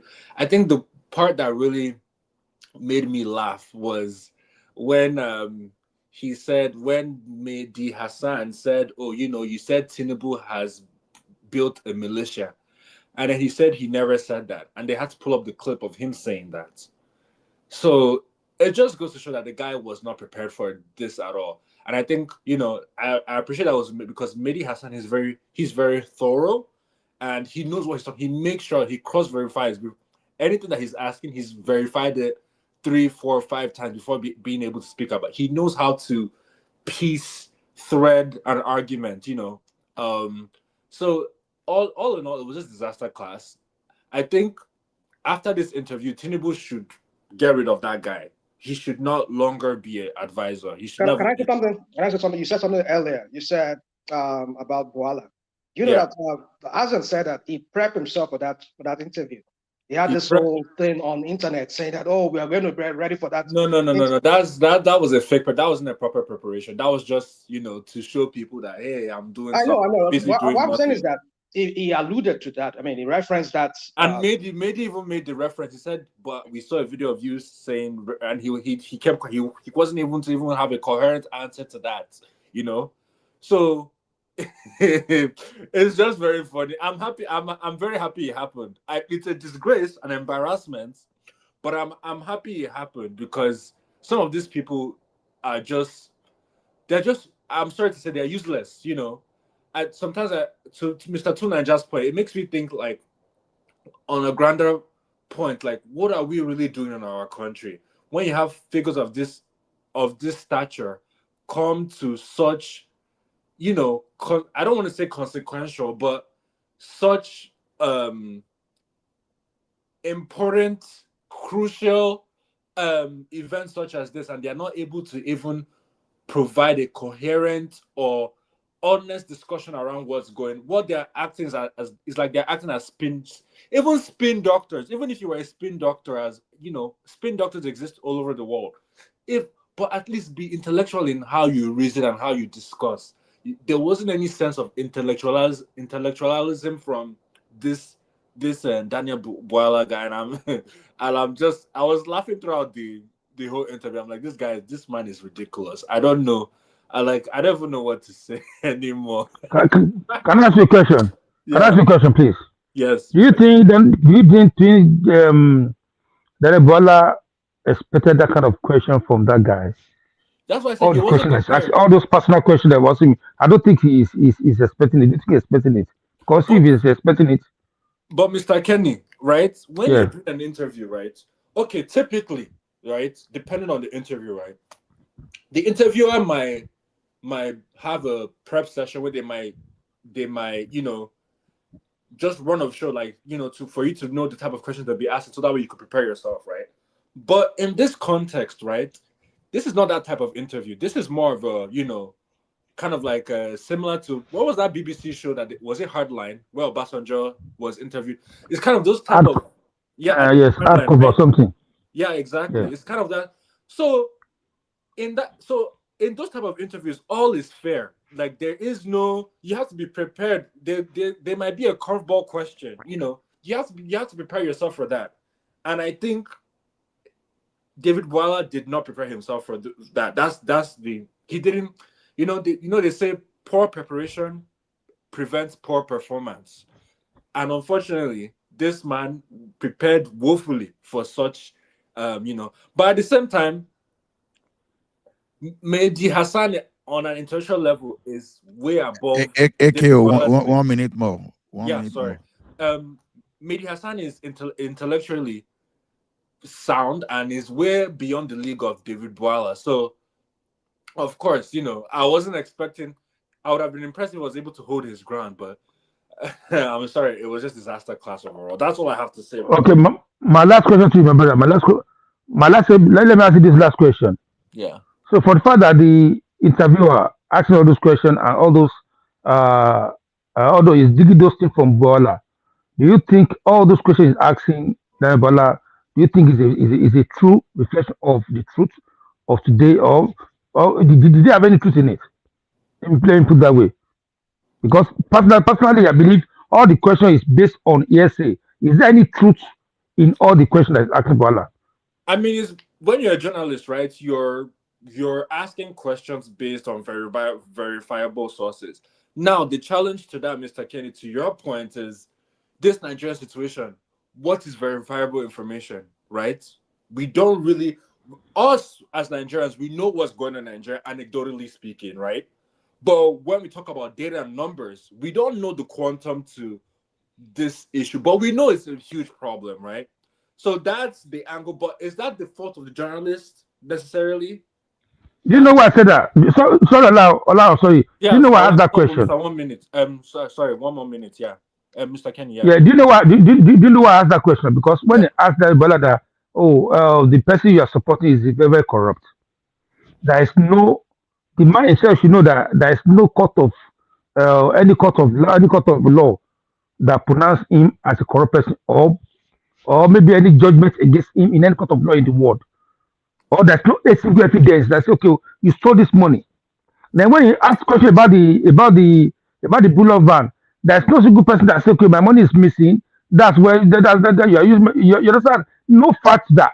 But I believe even if he's going to ask that question, he should have asked one and go to something else. But it was deliberately banging on those personal stuff because there's no evidence in all the questions that's asking. It's just hearsay.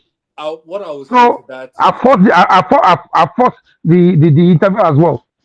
Yeah, I mean, every journalist, they try to be objective as possible, but there's always going to be some personal opinions or personal preconceived notions that they have of certain people, and and they guise it under certain questioning, right?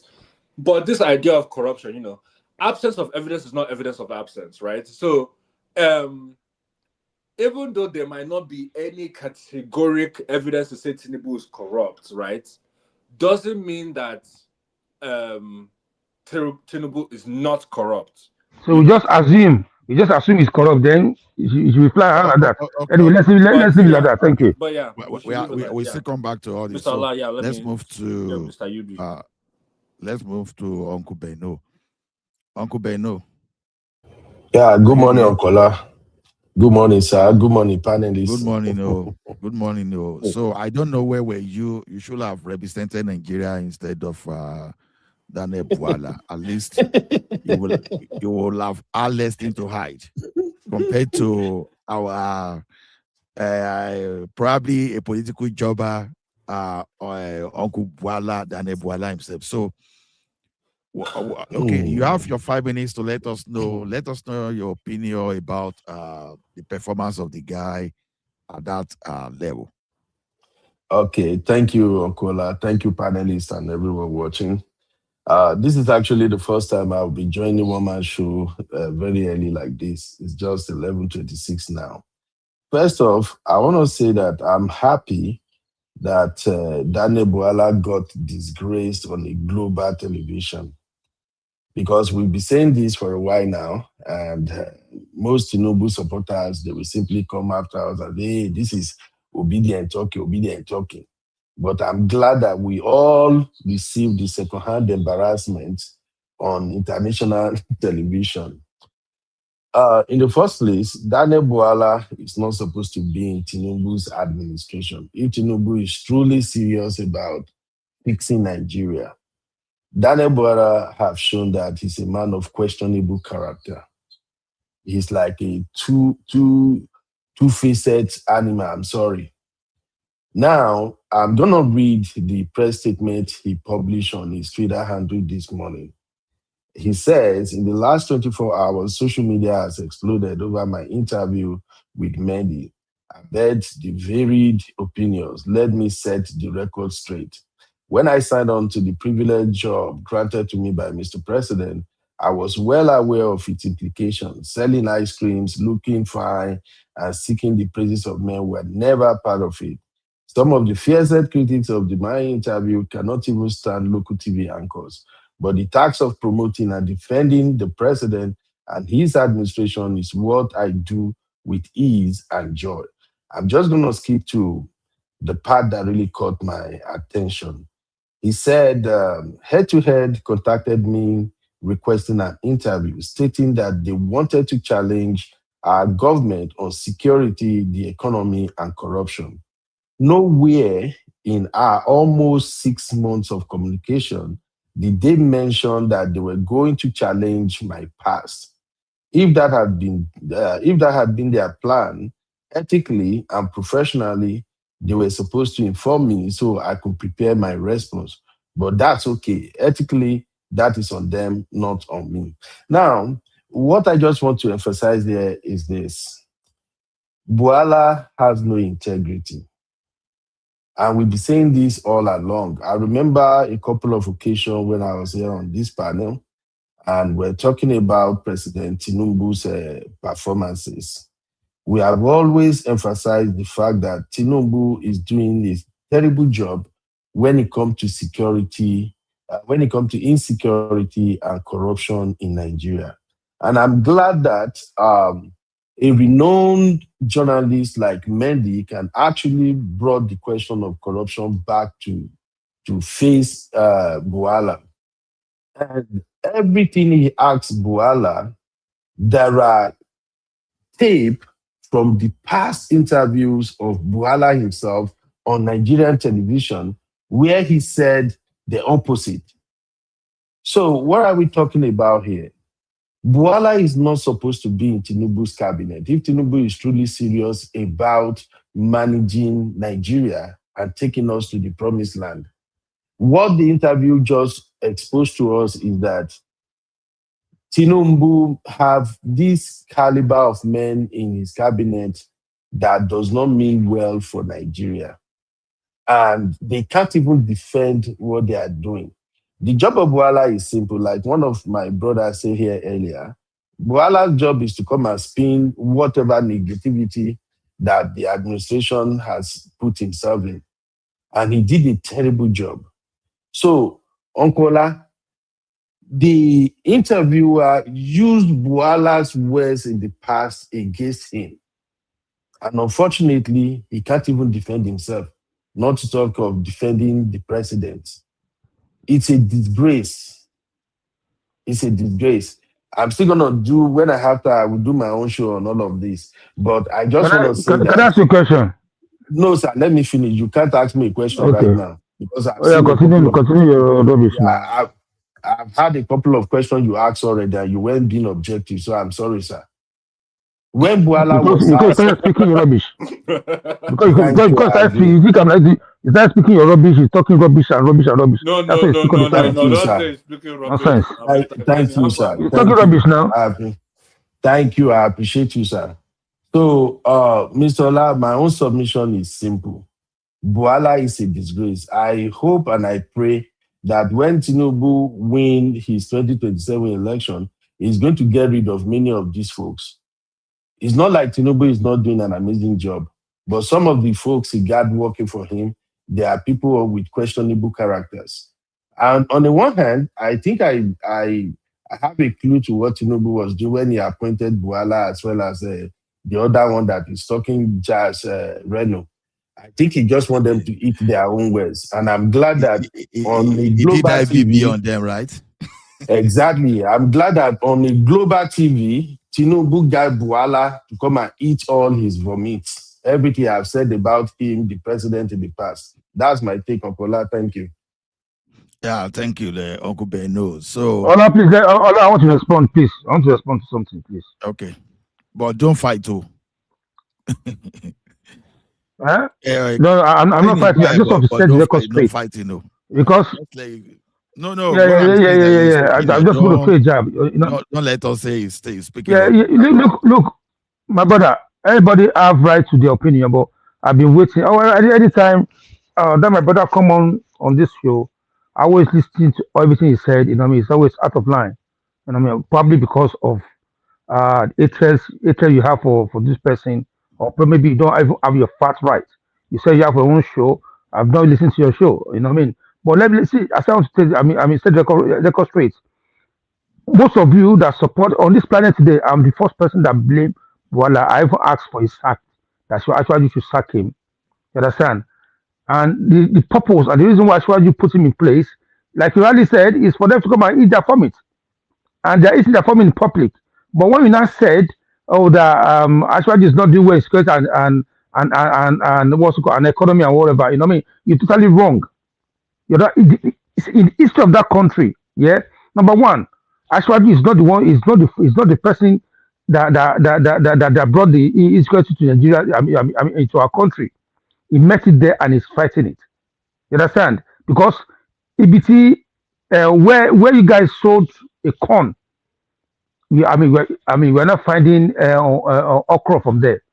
What you guys expected Americans to do, that's not what you're expecting. Ashwadu is now buying equipment for our soldiers. Yeah, is inviting the other foreign nations to come and support us fighting this insecurity. But some of you still think it's not doing the right thing. And because you wanted to perform magic in 3 years, and before you know it, no more security in Nigeria. Foul. Your bid that you support cannot even do half of what this man is doing because of the dump. Right? In terms of economy, tell me, unless you want to deny yourself that this man is not, it's not doing something. All his team, and you say, corruption. I challenge you to come and tell me which court in the land that sentence him or the pass judgment on him that this is the case on you. Let me finish that. It's so pathetic that people come here and call somebody a corrupt person. You do you clear yourself? You understand? We open our mouth, we say in terms of corruption is corrupt. It's not corrupt. You are the one that corrupt because your mind is corrupt. Mentally, you are corrupt. I want to put you in a tight corner. Now, do you think even Shuku Mereje will have been able to defend Tinubu in this situation? Now, hear me out. Even including all those people like Alake and Co. you were talking, they probably will have been the best thing for them to host up. That's okay. That's how it was in the past, but now we know better. Now, look at this situation. Canada sees APC as a terror organization. You understand? Oh, really? Government of Nigeria. Oh, yes. No. That's not what they say. That's not what they say. No. Are you serious, Mr. Ola? Okay. Let me tell you what they say. Individual. Hold on now. Let me tell you what they say. Can you hold on, please? Don't be happy yet. Don't be happy yet because you hear that now. Your head is flowing. Let me tell you. I'm not happy, Mr. Ken. I'm just shocked. Hold on. Let me throw up to you. An individual. What you want to seek asylum, right? In Nigeria, he went to Canada to seek asylum. He's now saying that the party that he was in, they want to buy him. Lying to the government of Canada. You understand? That because he was involved in government, he was involved in politics because of asylum. So the judge now said he did make that pronouncement. It was not a judgment. He said the party, they behave like a terrorist. That's what the man said. He did say, I make my pronouncement that the Nigerian party are terrorists. That's what he said. He was obedient that running away with that party you say you involved with. That party they are involved, they behave like terrorists, including PDP, because the man was in the PDP. And the case the man was referring to is not under Aswaju, it's not that it's not under it was under Obasanjo. You understand? That was what happened. Before you know it, the obedient decided anyway. He said, "Oh, they say APC are terrorists." No, you understand? That's exactly what happened. They didn't make. Canada don't have that right to pronounce Nigerian party as a terrorist organization in the first place. But that's not what happened at the same time. So we have to set the record straight. Sakeni, I heard you. You understand? This is not a matter of being tried to be right or wrong now. You understand? The fact is there that Canadian courts called APC and PDP a terror organization, the terrorist group. Which province, Mr. Ola? He said they behave like a corrupt. He said they behave like terrorists. He said they are. He said they behave like. You can go with now. Go with judgment. Federal court or na provincial? I can't remember. Okay, it's not federal now, my brother. Because somebody is seeking asylum. Somebody is seeking asylum, and they deny him. They deny his asylum seeker. Asylum this thing. At the end, Mr. Ola to Mr. Why would somebody seek asylum and say they are under threat by political party? Which kind of nonsense? Exactly. Now, listen to this statement. Listen to this statement. Listen to this statement. Yeah. Sorry, Mr. Ola. If I can just set the record straight with Mr. Kenny. I have never come here at any point in time to say Tinubu is corrupt as a president. And I have never even attacked his person with corruption. Whenever I mention corruption here, I'm talking about how is he managing corruption in Nigeria. not he himself. So I just wanted to make that clear because the way Mr. Kenny used to speak on this platform is almost as if he's fighting everybody. And I don't understand. I don't get it. So, Mr. Kenny, please make una the try is small. It's not war. This is a public platform. If anybody, I don't fight anybody. I come here for two people mostly because of Okola and one man. I don't come here to come and fight anybody. If I drop my opinion, it's just my opinion. That's it. And I don't want to disrespect anybody at all. So please, this is a public forum. You are free to your expression, but stop attacking people. Stop shouting and yelling or shouting people down. It doesn't look good at all. That's just my Listen, Thank you for having my me on brother, Bwala. it's my voice. I speak the way Okay. God creates me, and I can shout, I can yell if I want to yell. You understand? Okay. You know. I want to speak on this. You understand? For anybody that want that federal court judgment in Ottawa, Ontario, Ottawa. June, Oh, wow. June 17, 2025. Wow. So the court judgment is there on public, in the public space, and the dockets, the docket ID is IMM 659124. Then the citation is 2025 FC 1093. So now this is a court now that is describing APC and PDP as a terror organization, and their excuse being that their disposition to terrorism in Nigeria and how they've handled the democratic process. So, well, it's for us to argue against it, but that is, I'm just saying that's how that's the decision. No, can you read the judgment, please, my brother? Read the judgment for us. Maybe you have it. You read it the way the man said is it. lengthy now. Mr. No, that part that he said, this, read it. At least there's a context. Read it at least halfway. Let's understand it. Okay. Because that's not the true definition of the judgment that man passed. That's what the man said. Now, see, now I will read it from page 2 of it. So now they now say, okay, the IAD reverse the ID decision have found that the evidence was established on reasonable ground to believe that, pursuant to paragraph 34, subsection 1 F of IRPA, and so the applicant was a member of an organization that engaged or will engage in acts of subversion against democratic government, institution, or process as they are understood in Canada. So that's one of it. So Wow. I will look for that the other strong. one. That's very strong. So I will look for the other area. Ola, sir, that part you just said. What do you understand about that part? Let's digest that part before we move to the next. So we understand the context of this thing. I'm not a lawyer, but the fact that the man said he engaged he said he engaged in an organization. You know, read that part. Let's just have all of us go through. Hold on now. When you go to number 6 of it, it specifically mentioned APC and PDP. Oh, I said there's context now. As I said, this particular section you read, when he say he engaged himself in organization, read that part. So we hold that in our left hand. I think what I can do is to paste the thing in the comment section. Yes, Anybody please. that Can wants you? to. No, Ola, we are just for now. We are just for. You are just you just read it just now. You just read that part just now, and I want you to go to that one after this one. Just that particular part you read. I want to take something out of it. The one you just read now. You read it in less than 1 minute now.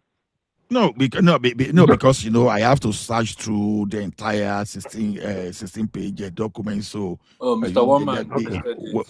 So when any other person is talking, maybe I can go through it then and come back to you. But I'm just telling you that the fact that they can even mention terrorism and our political party in Nigeria alongside terrorism and subversion of democratic process, that one is even enough is enough international shame already. But You know why? You know why? I have a Ola, question Ola. to Mr. Kenny's point, right? I don't support APC. I don't support PDP, right? I don't really have a dog in this fight, but I have some problems here with this. I think one of the problems I have with this ruling is number one. How did they come about to determine that PDP and APC are organizations that are terrorist organizations, quote unquote, right? That's number one. Number two is, this is not related to, but it's more. I don't understand why an individual will seek asylum and then use political party as an example of the reason why they were under threat for political party. This is not like back in the where we had military regime where they were taking people off the road, killing them, or jailing people. But we don't live in that dispensation anymore. So I don't understand why somebody would. My brother, that guy, even the judge, if you read that, if you read, because I read some of that, I read some of this thing. If you read the thing, if you read the thing where that man said, the lie, where he lie. Even the judge tell us, say, all this you said, we know that it's a lie. You understand? The man conduct a lot of things just to make his case lucrative. His own, in front of just so they can grant him asylum. He go the lie. You understand? Sakeni, listen to this. Listen to this. The 8th paragraph, it says, here, he says, however, the IAD found that there were reasonable grounds to believe that the PDP APC engaged in terrorism and subversion of democratic institutions. The IAD concluded that PDP APC engaged in political violence and subversion, including ballot stuffing, ballot box snatching, voter intimidation, violence, murder of opposition supporters, candidates in 2003-2004 elections. APC did not exist in 2003-2004. Exactly. God bless you. Did you Am I reading the right thing? Exactly. So was APC formed in 2003-2004? I'm so confused. Maybe I'm reading the wrong thing. Wait. No, it's not. You are reading the right thing. Or because Sakeni,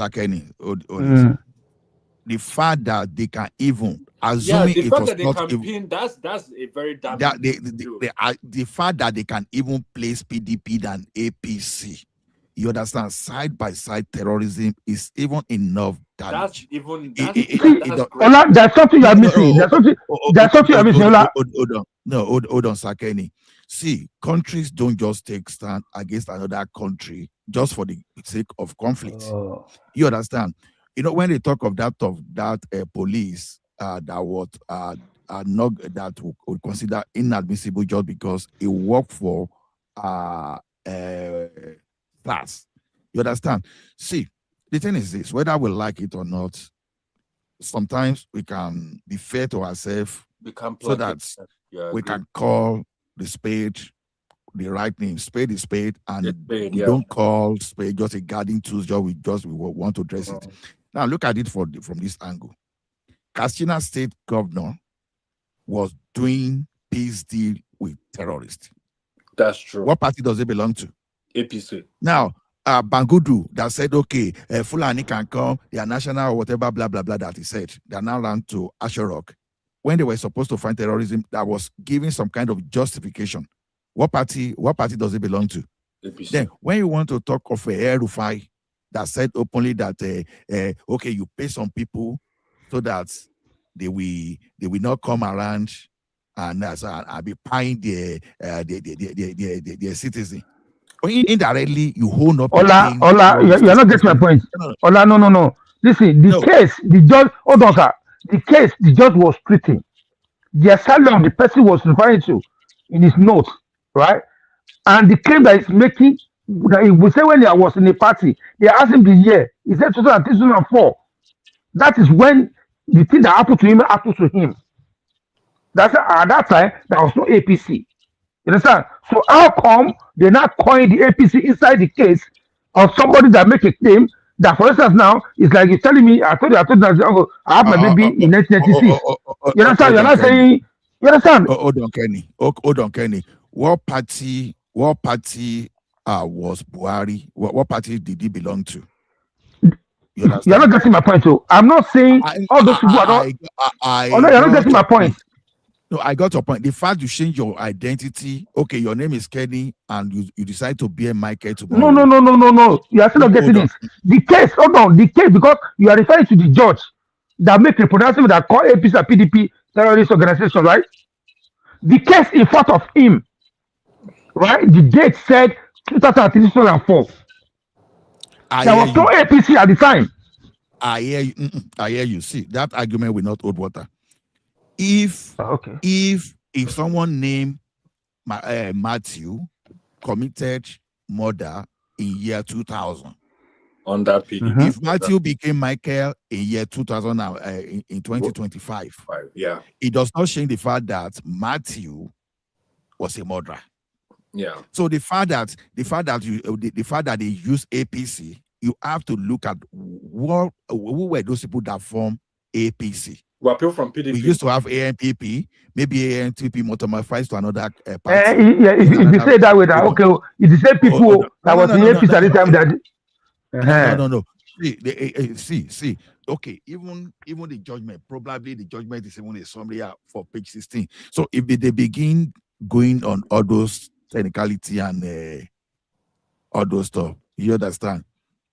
So it does not mean anything. So whether it used to be ANPP at a point, it used to be CPC at a particular point in time, as of now, it's known as APC. That's what matters. So if you want to use the logic, there was not APC or PDP as at that time, it will never hold water. It's Let's the evolution just don't of the party. That's the truth. Exactly. Don't let us even try that. So I understand what I'm saying, but Bwala, I beg to disagree with you. Okay. I beg to disagree with you. If someone is APC now, 2021, when they started, also. No, sir, 15, 14, they started at 14, sir. 14. 2014, okay. And then what happened in 2002? There wasn't an APC that time. Those people are different people. You cannot say, okay, because some people in 2023 join and gather or change their name and be APC now in 2026, and then you say, oh yeah, because it is the same people, you call them. No, you can't do that. You have to call those people names apart. You join them to where they belong to that time. Where they belong to that time is where they commit offense. Exactly. Uncle Fagbamila, if you just make a declaration openly in support of a terror group, you have not joined, no, but you came out openly and you give a support to them. Do you know how some country will view that in at international level? They see you as an associate. If you say you support some people, you support it as an individual. You don't support it as a group. You support it as an individual. You are not getting my point. Some group of people, whether they came from ANPP or those, you understand? When they okay, why do you think they are attacking Tinubu on that level? You understand? The fact that Tinubu belonged to that party association does not matter whether conspiracy is a huge thing. You understand? Yeah, so it's difficult. That's why this case is difficult. On this one, you are wrong. You're very wrong. You are wrong. I'm not saying I'm not wrong. You just have to prove me wrong. APC was not started in 2003. Baba, sir, 2003, yeah, we have ACN, AD. You understand? So they are not part of PDP. PDP have 30 states at the time. Yes. You understand? ACN, Tinubu was the only one in Lagos State that hold his own party. So how can you not align him with what is happening in PDP at that time? That they are the same. When it was 5. You understand? So you cannot say it was 2014. That's when Buhari joined them. Yeah. And Tinubu joined, did that form APC? And then you now go capture all of them. You understand? You cannot like you that. can't put a crime of someone that commits a crime in 2003. You not say me that join you 2024. I'm the one. I'm the person that went to rob the house with you. Is that possible? Someone wants to rob the house. Someone wants to rob the bank 5 years ago. I didn't know you then. Me and you, we met in the same university now. They not say, okay, Mr. Lagbaja, you robbed the bank last year because me and you, we are not friends now. You're not saying I'm part of those that robbed bank 5 years ago. Does that make any sense? Can I borrow you a word? It's like I met a woman, 2015, and then I fall in love with a woman, and we marry each other. And then later, the court come and say, in 2003, I commit offense. And then he wrote my woman and said, oh, because both of you marry, the sin I commit 2003, oh, my wife also is corporate. It's not like that now. I haven't met her that time. The court will say, no, you haven't met her that time. It's not part of those what happened that time. Okay. Sir, can I ask you a simple question? Now, Yes, you say you got married to someone, maybe your pastor started hurting the person. The question I will ask you is did you tell that your wife and that wife was aware before was aware before the wife now decided to marry